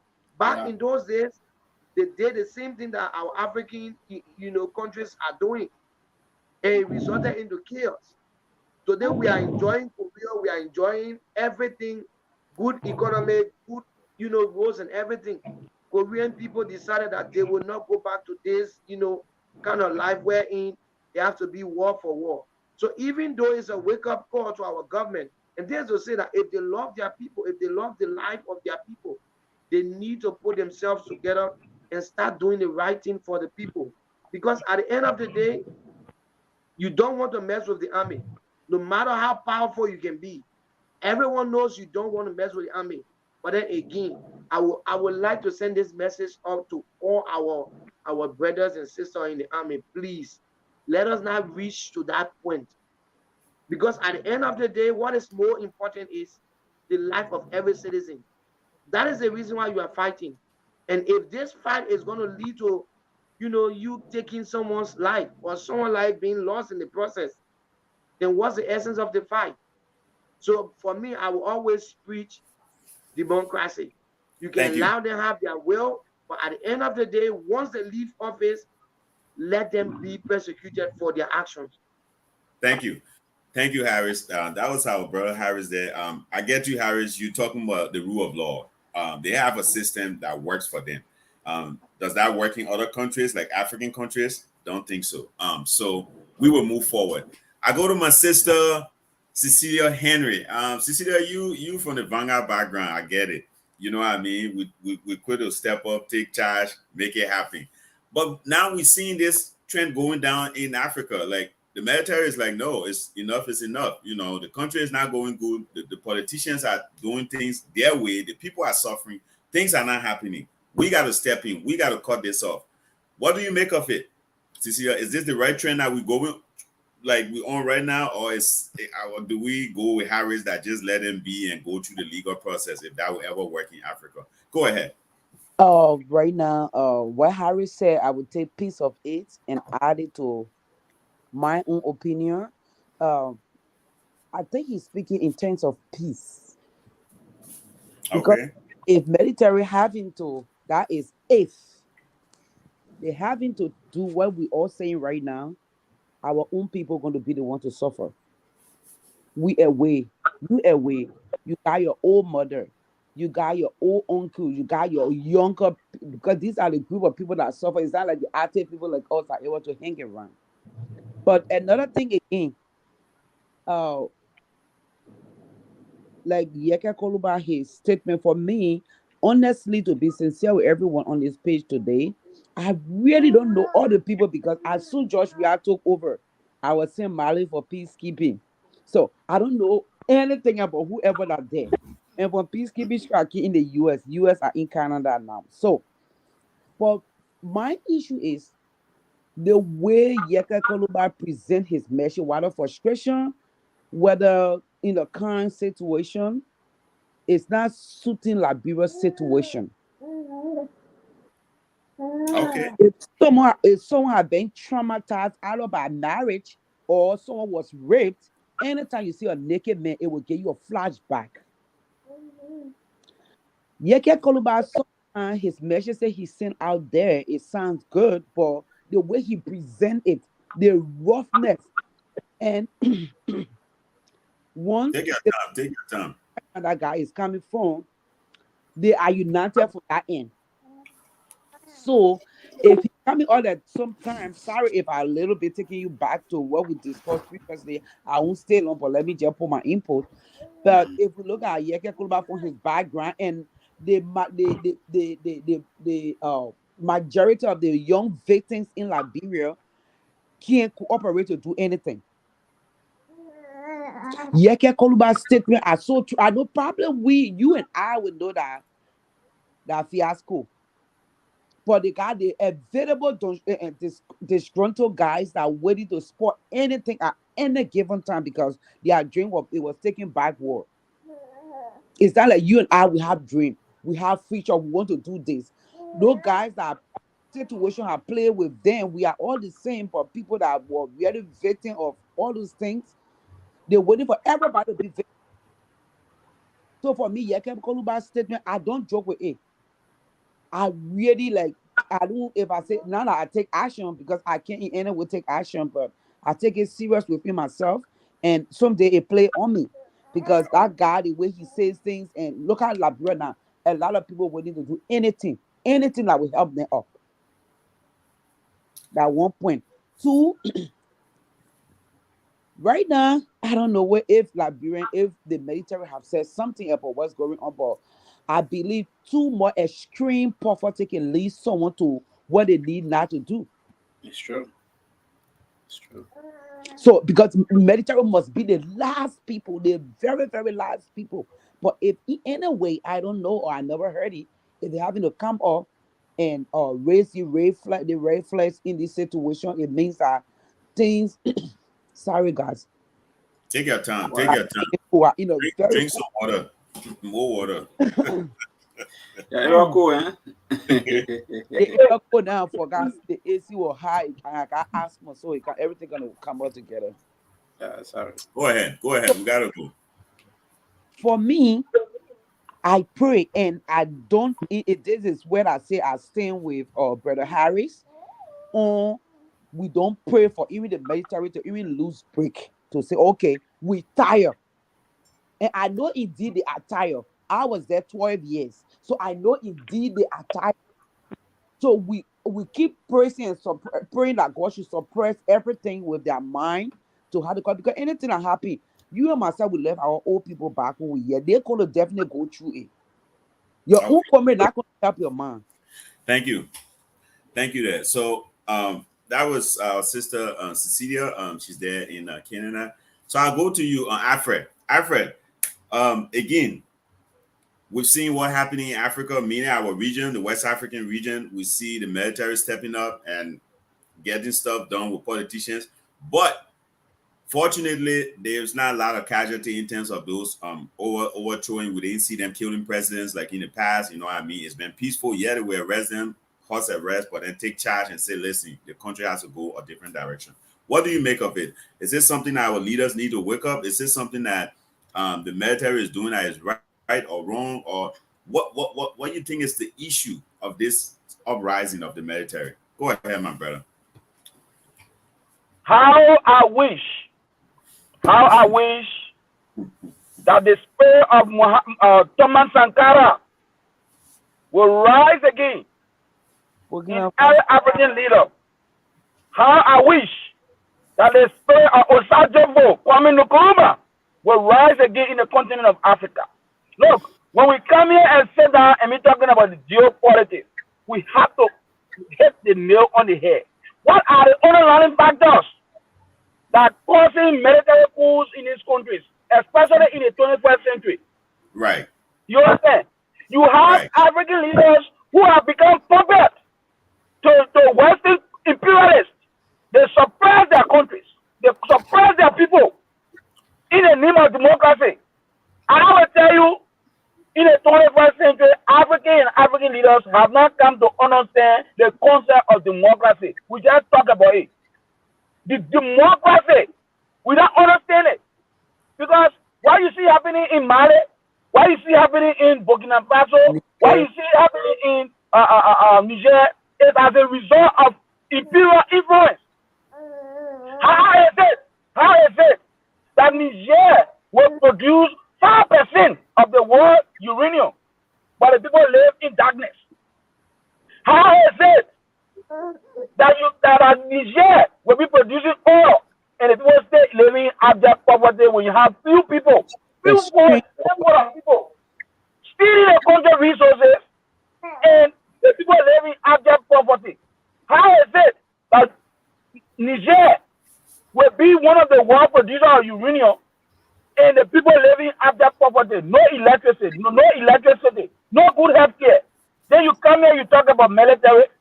Why is true that I do not support military takeover for what happening around the region? I in full support it. We need to stand up for our people. We cannot continue to allow these Western imperialists to continue to keep us in abject poverty. Let me tell you, the day Africa rise, the day the continent rise, you will not have people dying in the Mediterranean Sea. You will not have people trying to trek over the desert of Libya to find ends meet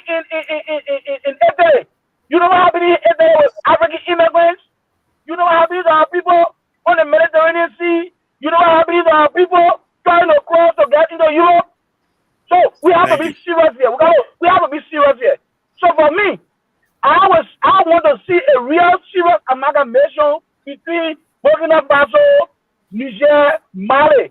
I want to see them coming together to have one president. And I see that nothing that Mohamed Tinubu, Ebola has acquired in Niger, that man who became president of Nigeria illegitimately, we still having a test in court. And then he start testing people in Niger. He should not be talking about democracy. He should not be talking about democracy. He now even won an election in Nigeria. So he need to go sit down. Thank you, brother. That's Alfred Konowa, you know, he's always on fire, you know. That's the fireman on the Diaspora Talk. I'll go to my brother Jerry. Jerry, I know you've been following the trend back in Africa and West Africa, you know, like my brother Alfred said, you know, imperialism, our people are suffering from a lot when it comes to the leaders we have, how they bow to the Western countries. The people are in poverty. We have all the mineral resources, it's going abroad, and our people are living in abject poverty. What do you make of it when the military step up, and the military is stepping up in almost all of these countries? What do you make of it, my brother Jerry? Yeah, I love the famous saying which says that don't blame where you fall down, but where you stump your toe. Yes. You know, everybody's seen the military take over, the military stuff. But if you kill like 4 auditors in 1 week, people mind, people left mad. Yeah, you kill 4 auditors, and today you say somebody was having sex in the stuff. You know, and you see it like in places like Guinea and all these things, even though there are some external forces, like for example, we need to pray for Niger because right now Niger might be a melting point. Because Russia wants side, America wants side. America is pressurizing Nigeria. Nigeria already cut off power supply. They already using the ECOWAS to make sure. And Putin say, anybody try it, it will not be easy. Mali already say, ECOWAS will not come in that place. So you see, you wouldn't be looking at the military taking over. But people are trying to ignore their stuff. They only want to protect their power. But addressing the objective conditions that our people are faced with is what they cannot stop. That's why all the monies that ECOWAS people collecting from our people, it's ECOWAS making money somewhere. ECOWAS making money through our port, through our economies, and you know, paying certain tariff and certain percentage go to them. That's why every student sitting down in Abuja, they say they're making a lot of only thing they're concerned about is to protect presidents. When you can meet the other country president, meet the other country president.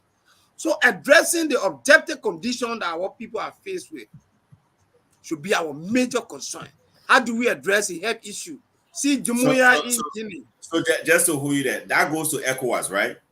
Yeah, that goes to ECOWAS. So they shouldn't wait until the problem, or they shouldn't wait until the problem arises, but they should be able to go and solve this problem before they solve the problem because it should be reflected. It should be reflected right in the governance system.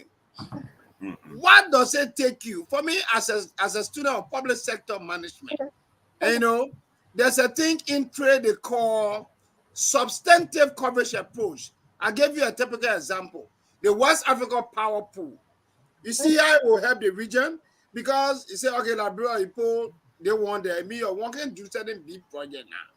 You say, oh, they want let's put it together. The person are getting 10%, they bring 10%, 15%. You know, the substantive coverage approach, joint project approach in trade. You do that to ease the problem. People able to ride train from Ghana straight to Liberia, so money. It enhances economic activity and trade. You know, these approaches, today they've been having a lot of conference, West African Monitoring Institute, WAMI. We get all these structures are there. They're taking money, they eating it, they go to conferences, they enjoy themselves, they come back home and come with stomach wrapping on it, and then they say they're having bodies that are supposed to seek the welfare of our people. What if we say the economic community of West African states? You know why they say economic? Because we have to address our economic issues. We have to make sure we have a free flow of trade. We facilitate trade. We make sure we improve the living standards of our people. But all these things are lacking. People who have the rappling and go other places and go to Abuja, then Tinubu now will be sounding as if the people too in Niger, other places didn't get concerned, or the people in Guinea didn't have concern. So it's a clear message to Liberia as I conclude in 30 seconds. It's a clear message to Liberia. We do now want this. Give me a 30 second, please. Give me a 30 second. No. Alfred. Well, Mr. Akoya, I think we can give Mr. Akoya some chance because he's let him land. Jerry. Yeah, so on the issue, we have to be concerned. What are the issues that the opposition community and Liberians are raising? We just want transparency. If George Weah can win 14 more counties, so shall it be. But let it be transparent, credible, and we trust the process. But anything on the contrary, maybe that I can call by myself, go in the bush together. I will follow him. Thank you. That's Jerry right there. Chief Akwe, I will go back to you. I know you went off due to the internet. Before we go to Gabriel, go ahead. Yeah. Okay. So you see, we're talking about poverty reduction here.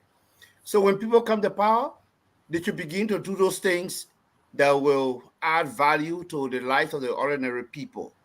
And I saw President Salif, initiating the PRS, that's the poverty reduction strategy. And we went all across the country, the 15 political subdivisions of the country. And she used that time to listen to the people. Yeah, to listen to the people and what they said that the people really wanted. As a result of that, somehow things went smoothly and injecting the views of the ordinary people and not excluding them from development, because and this is what they want. People technically do not want government to just do it all for them, that is placing money in their pocket, but they want government to initiate programs and activities that will add value to their lives, that will push their life forward, and so that there will be some changes.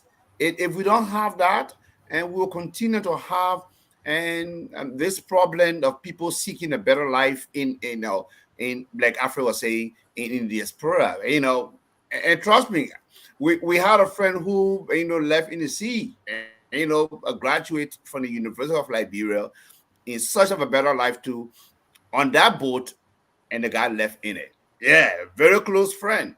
And this guy too, wanted to just try to see how well, in search of a better life. So if let our people begin to do those things that will bring about positive changes, and so that reflection can be seen in the life of the people, or else there will be this turmoil, there will be this turbulence in Africa, and people will continue to move from one place to another, and that they'll continue to be fiery. Yeah, let me rest that a little bit. Yeah. Thank you, Chief Akwe. So, Gabriel, before we move on, can you pin the numbers on the screen? We will start taking calls soon. To our viewers, please share the podcast if you are watching. As the show continues, you can place in your call to participate and give your say on what is being discussed. Gabriel, I go to you. We are in a time where, like my brother said, we are in the 21st century. We expect more civilized government thinking better for their people, leaders looking out for the betterment of their people. And we're still discussing poverty in Africa, abject poverty. People can't even afford 2 daily meal in some countries. And these countries have all of the mineral resources. Our people are working. Even those companies that go to our countries to work, they pay so much low wages to our people that they can't even sustain themselves. And these mineral resources come out of our country to develop other countries and make other countries beautiful, better. And other citizens are seeing it, like people who have the power, like the military, to step up, to do something. And today we're seeing that happening in the 21st century. What do you make of it, Gabriel? Go ahead. Thank you so much.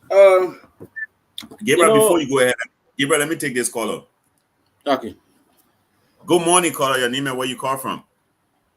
Good morning. My name is Douglas. I'm calling from Europe. How are you? Go ahead, Douglas. You're welcome.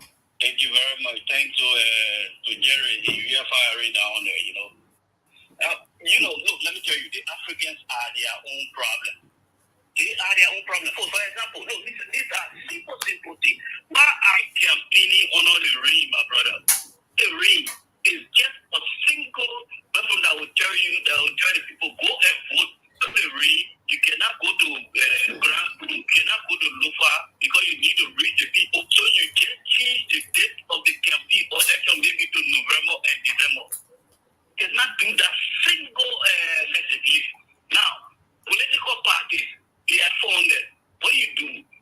Just go legislation that would give maybe the first or political party that will put just, for example, 50,000 every year in the budget for them to run their political party. Because these are the people that are keeping the country democracy. They cannot do that. They are the problem. So they are now running from country to country, crediting money, running political parties. At the end of the day, they will have to pay those money and they will run into problems. Thank you very much, my brother. Africans are their own problems. Thank you. Thank you so much, my brother, for your contribution. All right. Go ahead, Gabriel. There are two characteristics of, there are so many, but the one I really take key into transformational leadership is, number one, individualized consideration. You should consider the people that you are representing. You should have empathy for them. If the people say we don't have light, you should sit down and say, what does it mean to have light? Why, if I were the one who today I don't have light, I cannot walk just quickly to the microwave and just try to, warm my food? If the people say they don't have their children going to school, or their children are being sent out from school, you should put yourself in empathy. What I noticed is that African leaders don't have empathy. As soon as they are inaugurated, as soon as they are giving, please mute yourself. As soon as they are given that mantle of authority, they become so self-centered. They become so much. They just look inward. Look, let me tell you something, my brother. Look at Liberia today. The last time I heard that, India has banned Liberia. India has banned shipment of rice to Liberia. And I started hearing, oh, Rebbe, come get how? Oh, Rebbe, come get how? Can you imagine, my brother? We sit on a fertile land. Why can the government, why would it take the government to invest something like 4 or 5 million into those local farmers? Help the people. You don't need fertilizer to grow rice. These are things that alleviate poverty. Because you know what? The more you help the more the supply, the more the demand for the product, the lesser the more the demand for a particular product. You know what is going to happen? The more the income. If we empower supplier today, because we eat rice annually, brother. We eat rice. Rice is one thing that's routine that we eat. Water rainy season, dry season. I think some people can diversify their food. Sometimes they eat cassava, but we Liberians, we eat rice, we eat rice, we eat rice. So let's take, for example, you take $4 or $5 million, you invest into local farmers.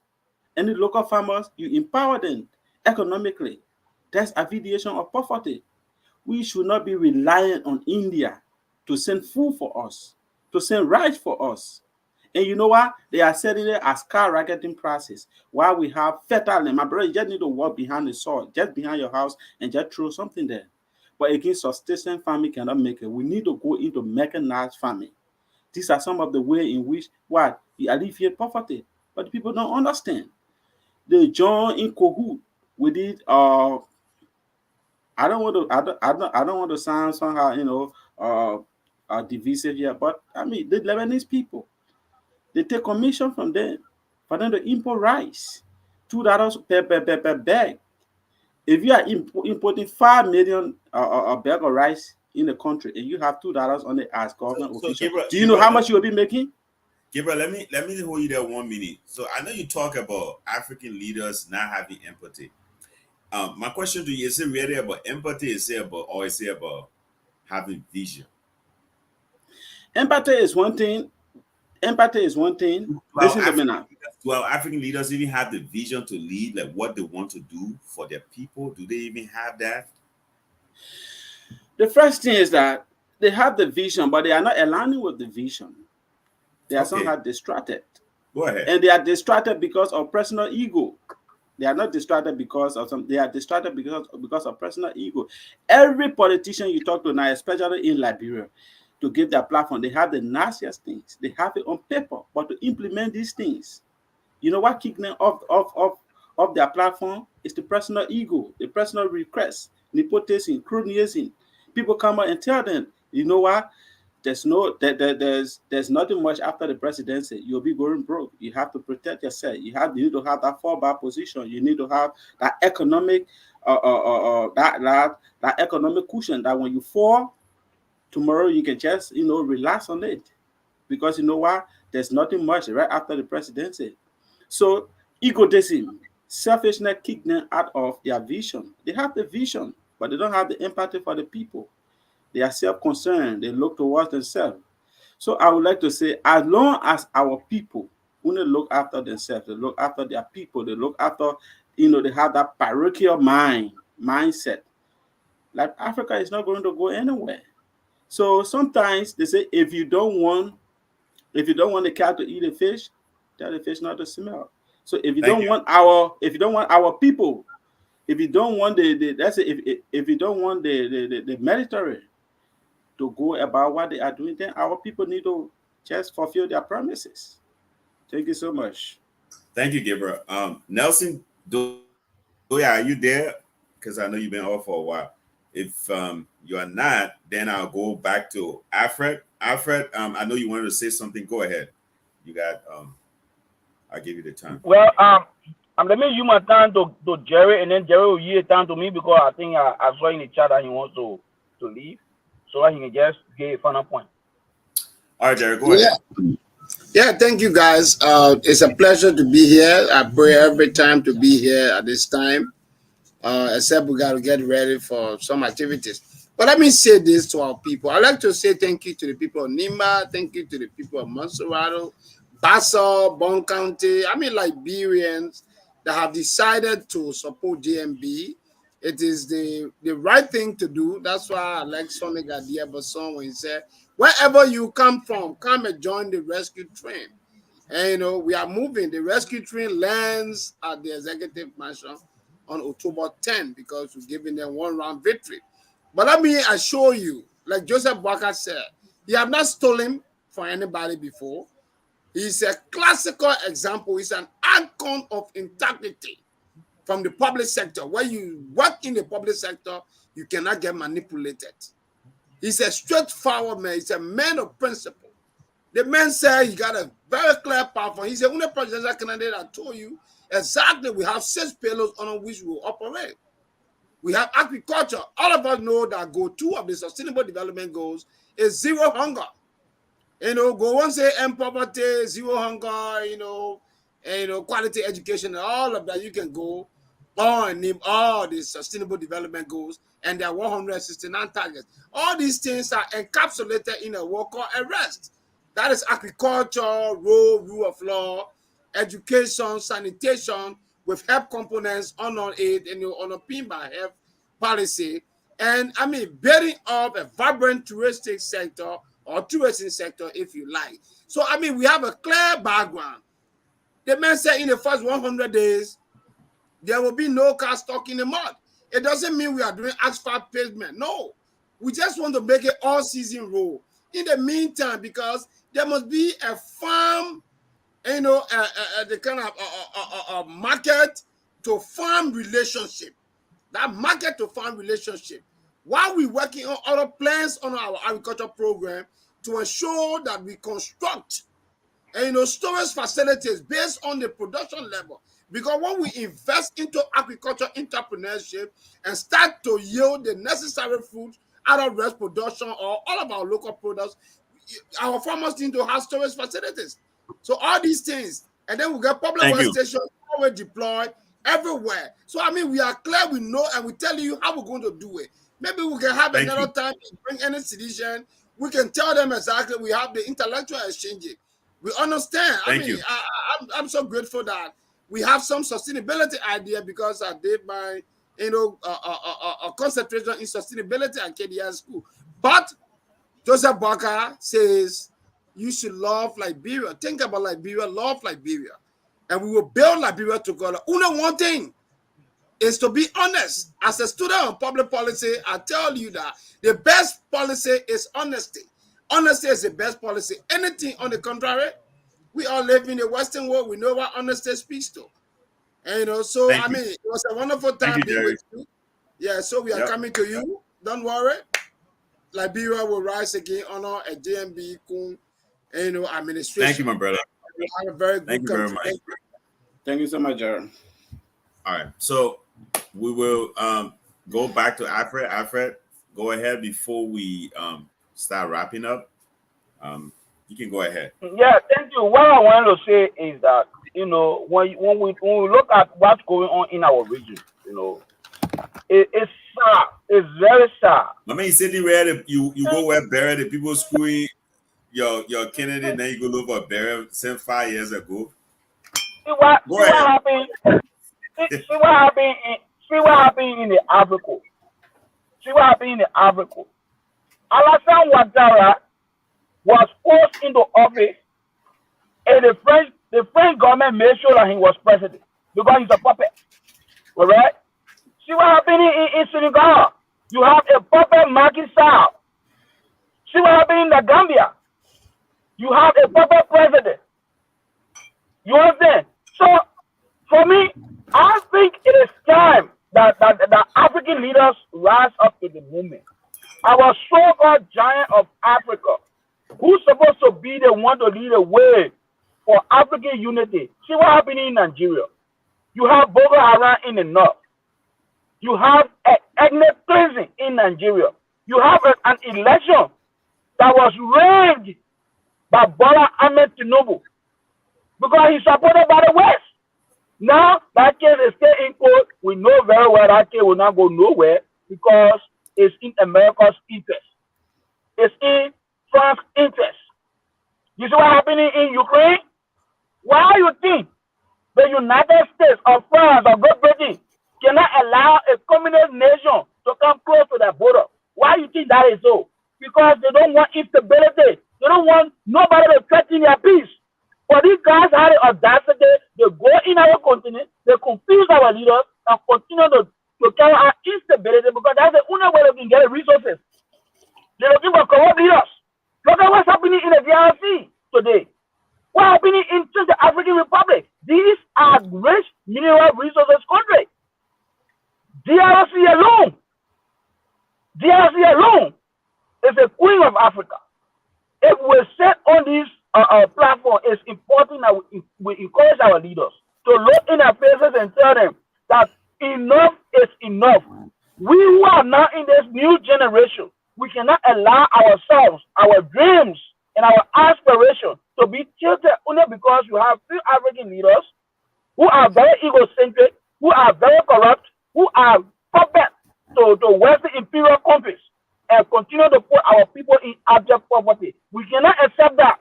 Africa must rise. The generation in Africa right now, 50%, in fact, 60% of African population, they are all young people from 18 to 35. How is it that we can develop our continent when we have young population? We'll continue living abject poverty. That's the point I want to make.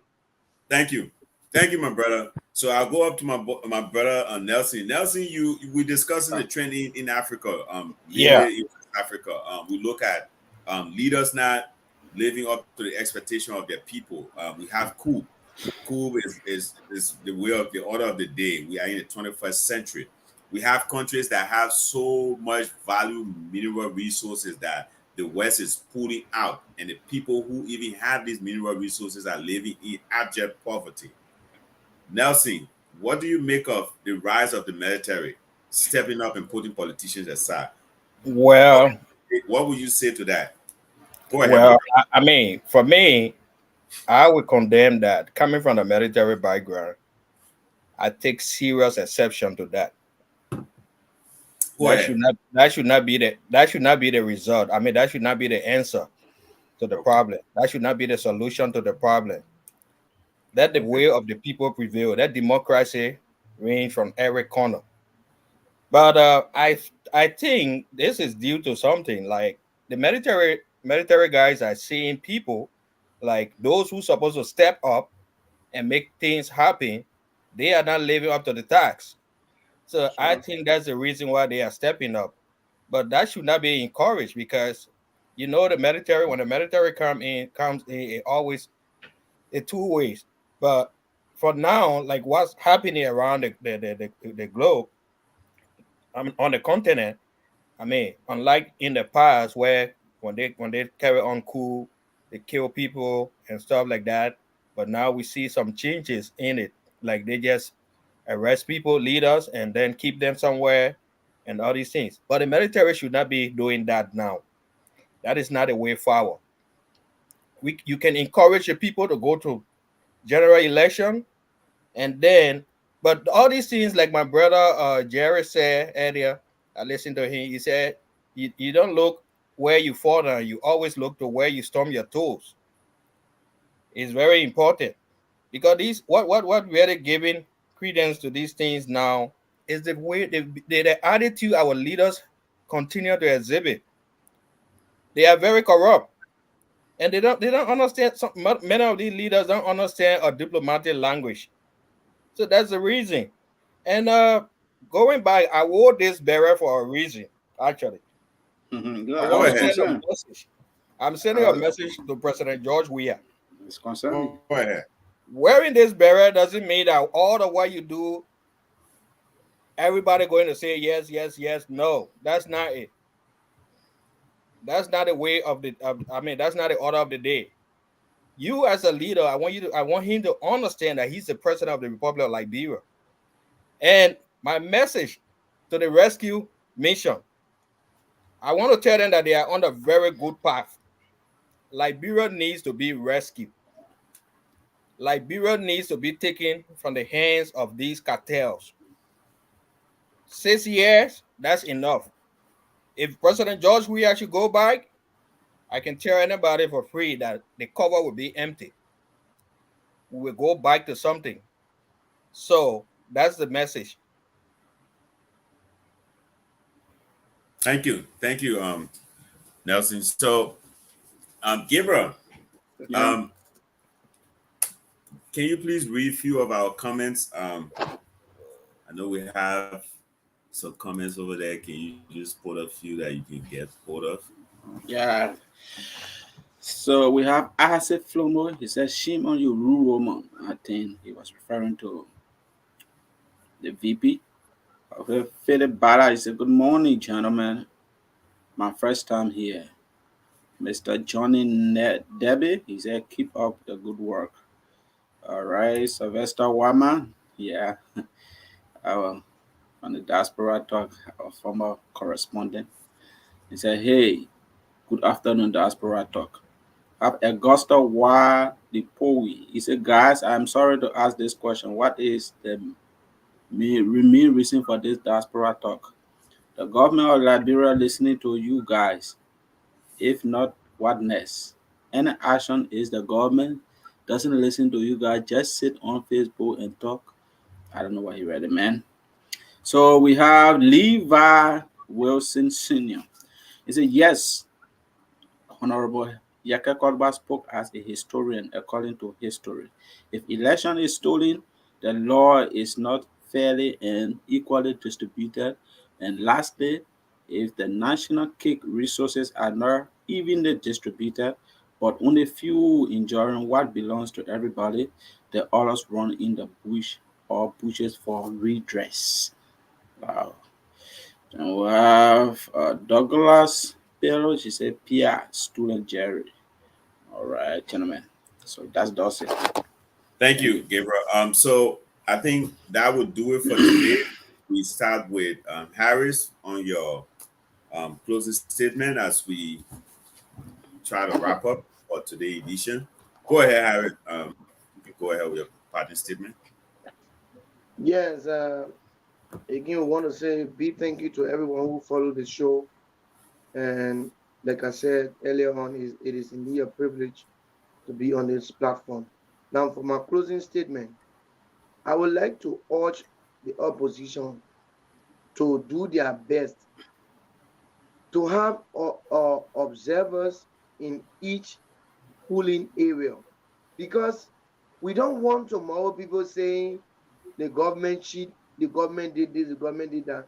Because the truth is that, AB, during the past elections, if you look at it carefully, and even if you check to some polling places, you have this other PPP party and CCP party, and you only see 2 observers from United Party and CDC. What happened to the rest of the other parties? So if your vote is taken and given to CDC or UP, who is there to defend? So at the end of the day, people will come and say the government cheat and the election was rigged and that. If you don't have money, don't go into elections, because we don't want at the end of the day people saying CDC cheat. And as a matter of fact, let me be clear, CDC is going to win this election clearly, because you don't even need to cheat. Even if you have the means to cheat, you don't even need to cheat. Because why? Opposition are not ready. The people will say it's better to stay with the devil you know than the angel you have not seen. Joseph Walker is the same. Kumi is the same. They couldn't even hold together for correct 1 year. They had to split. So no, I'll be honest with you. This is clear. CDC is going to win this election. I'm not saying this because I'm a seditious. I'm just stating the obvious. And then number 2, to our second topic, with regards to the military taking power. I want to say all of this problem we are having now.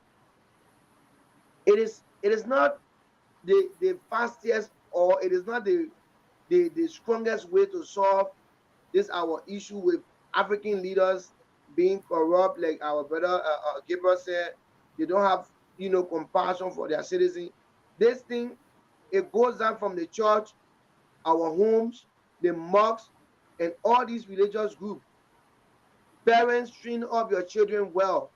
They have this children's song that my son normally plays that says, sharing is caring.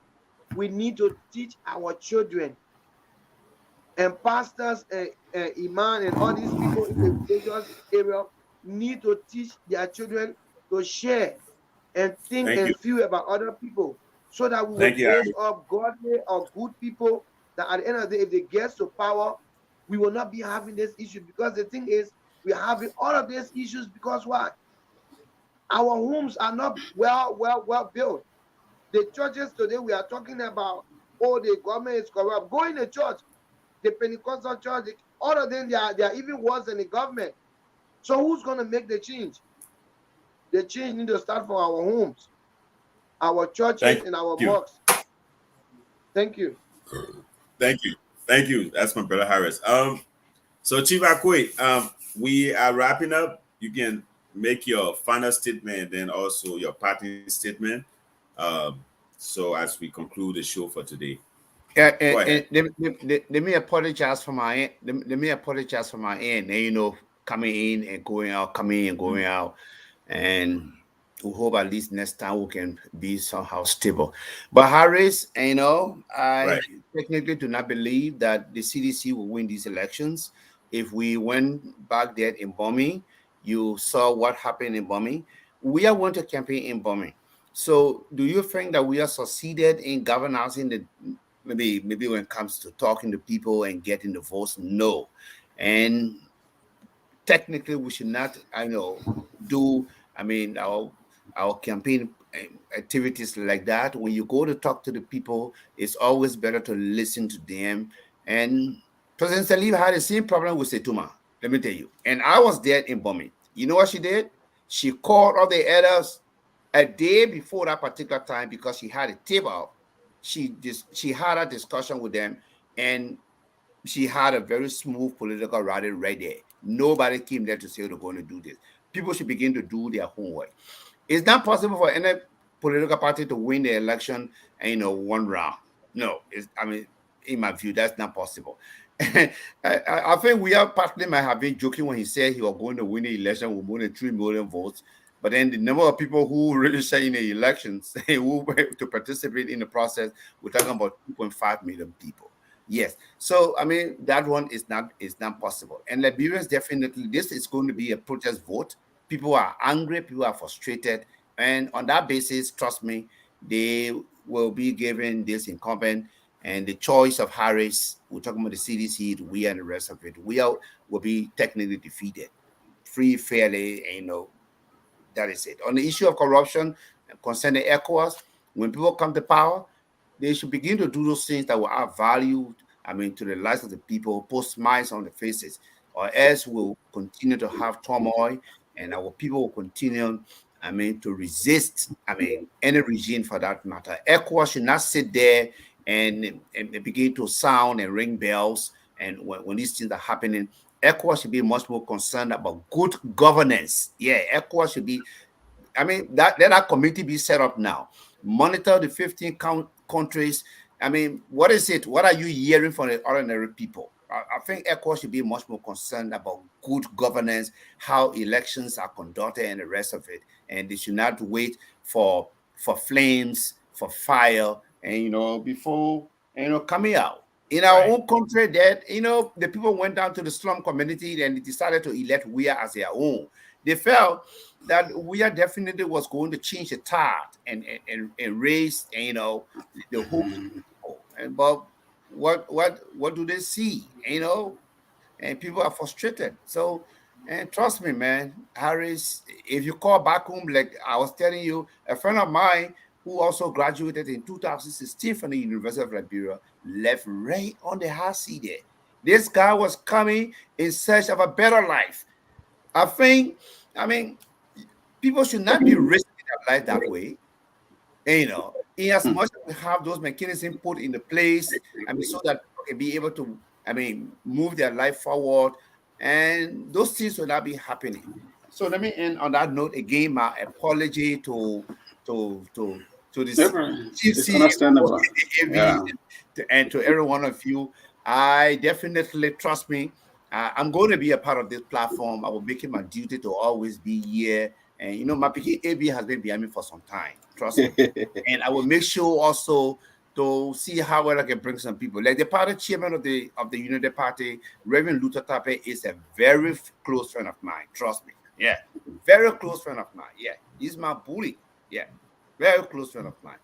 Try to see how well, even the Mo Ali, the Patrick Hunter, and the rest of it, we can see how well we can be able to bring them on board. Great show. Continue the hard work and move on. Thank you. Thank you, Chief Akwe. I appreciate it. So, Nelson, are you there? Toya. All right. He's still doing something in the background. Gabriel, we go to you before I climax, and then we call it a day. Yeah. First again, I would like to say thank you to my brother Harris. Who stood by the word. He said right after all my activities, I'll be back on the platform. Welcome back, my brother. Really appreciate your presence. And also, we hope to get our brother.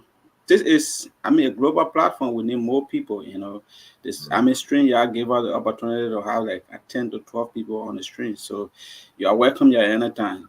To our brother Jerry, you are welcome. And Mr. James Akwe, these are people that brought integrity to broadcasting in Liberia, top of ERBC. I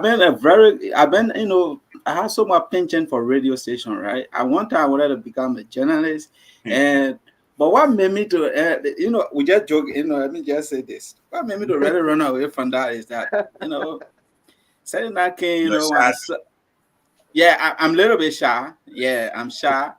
And secondly, when I saw the journalist name, people talking about $30, $20 salary, I said, nah.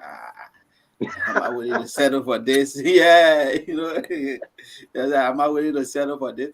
But just by that, even though in our country they are not really respected, but that's a real professional field, and during those days, the radio stations, bro. We talk about Raymond Oliver Hogan, We talk about Super George. I mean, we have good guys, in the field, and also Mr. James Akwe. I know if you're listening, you know all the guys I'm talking about. Yeah, it just tells you how close they have been following, the radio station, or the media. So, gentlemen, would like to say thank you so much concerning the issue of Liberia. I'm very, very much concerned about security issue. One thing I would like to say to President Weah is that, I mean, no matter how well you campaign, no how high you campaign, it's your result, the productivity, the return, on your leadership is what going to vote for you. It's what going to keep you in office. It's what going to retain you, or it will actually, just make you a one-term president. And secondly, I would like to say this is about Liberia. I know you see yourself more as Seditian or a CDC president than a Liberian president, but I think you should try to speak pluralistically. Try to include everybody in your statement. Don't say all the we are sharing. Everybody want to be part of you, President. We are once you are a president, you become everybody's father. Start, talking people are we are sharing, sedition. There is look. I told someone the last time. I want a president that will come up one day and say, "I don't believe there's an opposition. We all should work together." If you tag yourself as an opposition, that's it. Let people be willing to call themselves opposition, but not you, the president. Don't see them as opposition, because you know what? Once you start calling people opposition, you start drawing the line, that demarcation. You will not want to work with them. Even if they have good idea, you will not want to embrace it. This is one of the things that really spoiled CDC. When CDC took over, they started, naming people. They started calling people hate position, opposition, and at the end of the day, people who really, really, really they would have included. I mean, they excluded them. CDC didn't believe in the diversification of knowledge. They excluded people because they believed that those people were bad. They wouldn't onboarded sedition. So we should see ourselves as Liberians, no matter where we go. Me, I'm a kind of person that I don't have a political party. I only follow you if I see that you are good for the country. And secondly, I would like to state that, brother, African leaders should try to have the level of empathy. Look, right now in Africa, the only poverty reduction strategy in Africa now is to travel abroad. More people, they will tell you, my brother, I just here to get my papers and try to move. I just here to get my paper and try to move. Because people don't believe in the system again. Look at what Mr. Akwe was saying here. Someone who just graduated 2016 left in a sea. He's running away from the fertile soil where we have, annual rainfall, where anything can grow. And he's running to another country. So I would like to say, gentlemen, let's pray for our country. Let's pray for our continent. We are on the right track. We are doing the best thing. And thank you for sharing the show. Thank you for following. Hope to see you next Sunday. Thank you. Thank you very much. That's our brother Gabriel Massacre. He's there in Asia.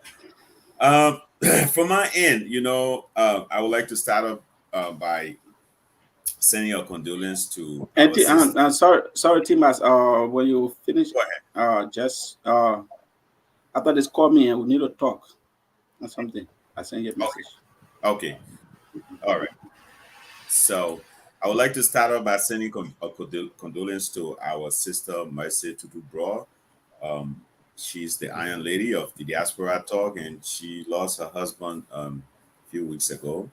And we want to say Diaspora Talk is in prayers with you, and we will be at the funeral on Friday. It's going to be on the 1st of September in Minnesota, to be specific.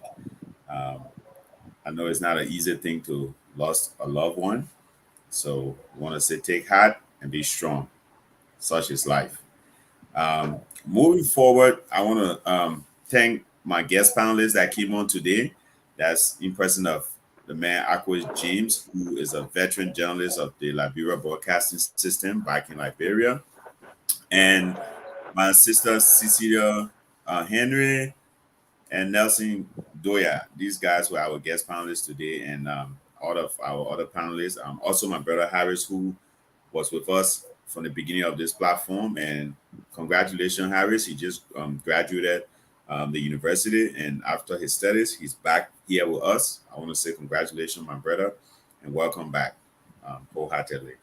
On this note, I want to say to our African people, our African leaders, you know, let's start up with the trending coup in Africa. I think everybody kind of beat around this thing, but I want to be honest, as leaders, I think it's about time that our leaders wake up, because the people are no more sleeping. Thank God for internet. Thank God for technology. The people can sit in, look at tour, and look at how New York is. The people can sit in Bokonjire and look at how Paris is, right?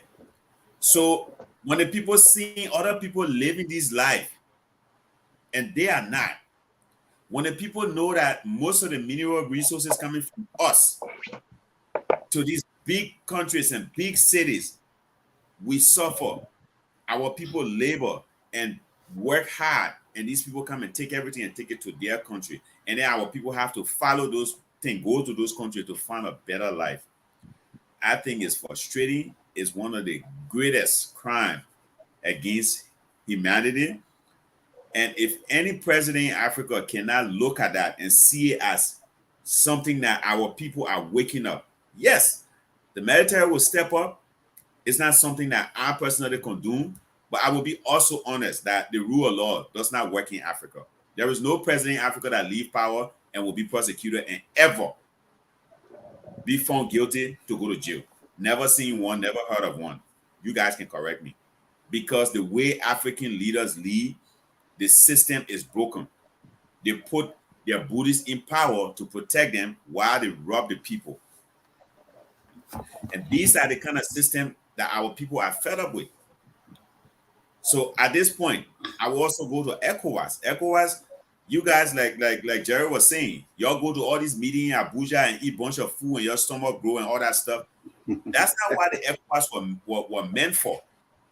You guys should start talking to presidents in these countries, in these African countries, to start solving problems for their people. If the people are speaking, you're listening, you're call the presidents to book, you're asking them what's going on. If you have to send delegation to those countries, send delegation to those countries to find out what the people think, what is happening, how is the country being ran. Those are things ECOWAS should be concerned about. Not when the problem already happened, then they want to jump around and say, oh, we're going to do military this, military that. You're not going to just walk and do military operation and just go take a president or take a coup leader. Or no, you're going to kill thousands of people. If possible, not even going to even succeed in taking that person out. So our African leaders, y'all can go and sit and get all the pedants and all the food and the drinks and eat them. Your stomach grow and y'all go back to your countries. You're not doing good for the people. You're not doing good for the countries you're representing. So on this note, I would like to go back to Mama Liberia. To President, we are like, that's a wake-up call. I like what my brother Gabriel said. Listen to the people. Those people are frustrated. Those people are hurt. Those people, they are in abject poverty. That's not the life they want to live. Their children, they got children that have the opportunity to be great, to do things. They don't have the opportunity to even send their kids to school. They don't have the opportunity to even give their kids the food, the daily feeding as parent. That's a huge frustration. And you leading those people. So when those people are angry, listen. You can't just take leaders who will go and sit over those people because they want to corrupt and just care about themselves. And these people see these things. Our people are waking up. It's not like before politicians just go and say, oh, this is the person for you, and you know the people follow them. It's not happening anymore because our people been through a lot. And I think they are tired. So as a leader, listen to the people. Listen to what they have to say. But on this note, I also urge my Liberian people, if you think President Weah 6 years was the best you ever had, voting back in office. But if you think President Weah 6 years is something that you don't see as a great thing for our country and will better our country, vote him off. Vote somebody else who you believe that can move the country forward and can give you guys a better life. Our Liberian people are not beggars. These people just want job. They want to do something. They want a government that can provide companies, that can encourage companies to come down so they can have job, to have a daily life. They're not waiting for the government to give them money and food every day. No, they just want a government that can be able to bring companies, create companies, support the agriculture system, put people to work. The people want to work for their own money. Liberians are people who work hard for what they get.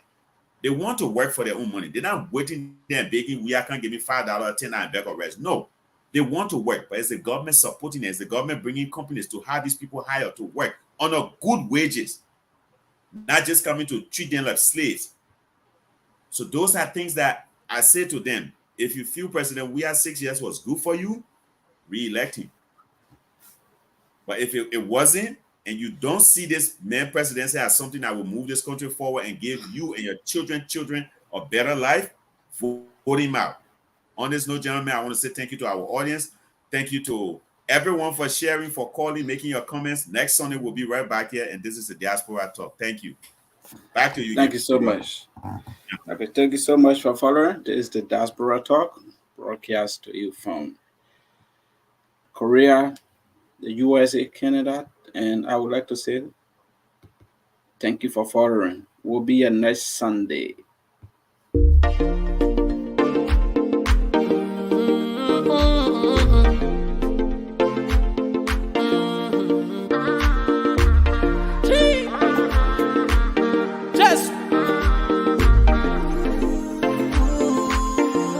Joanna do anything for me.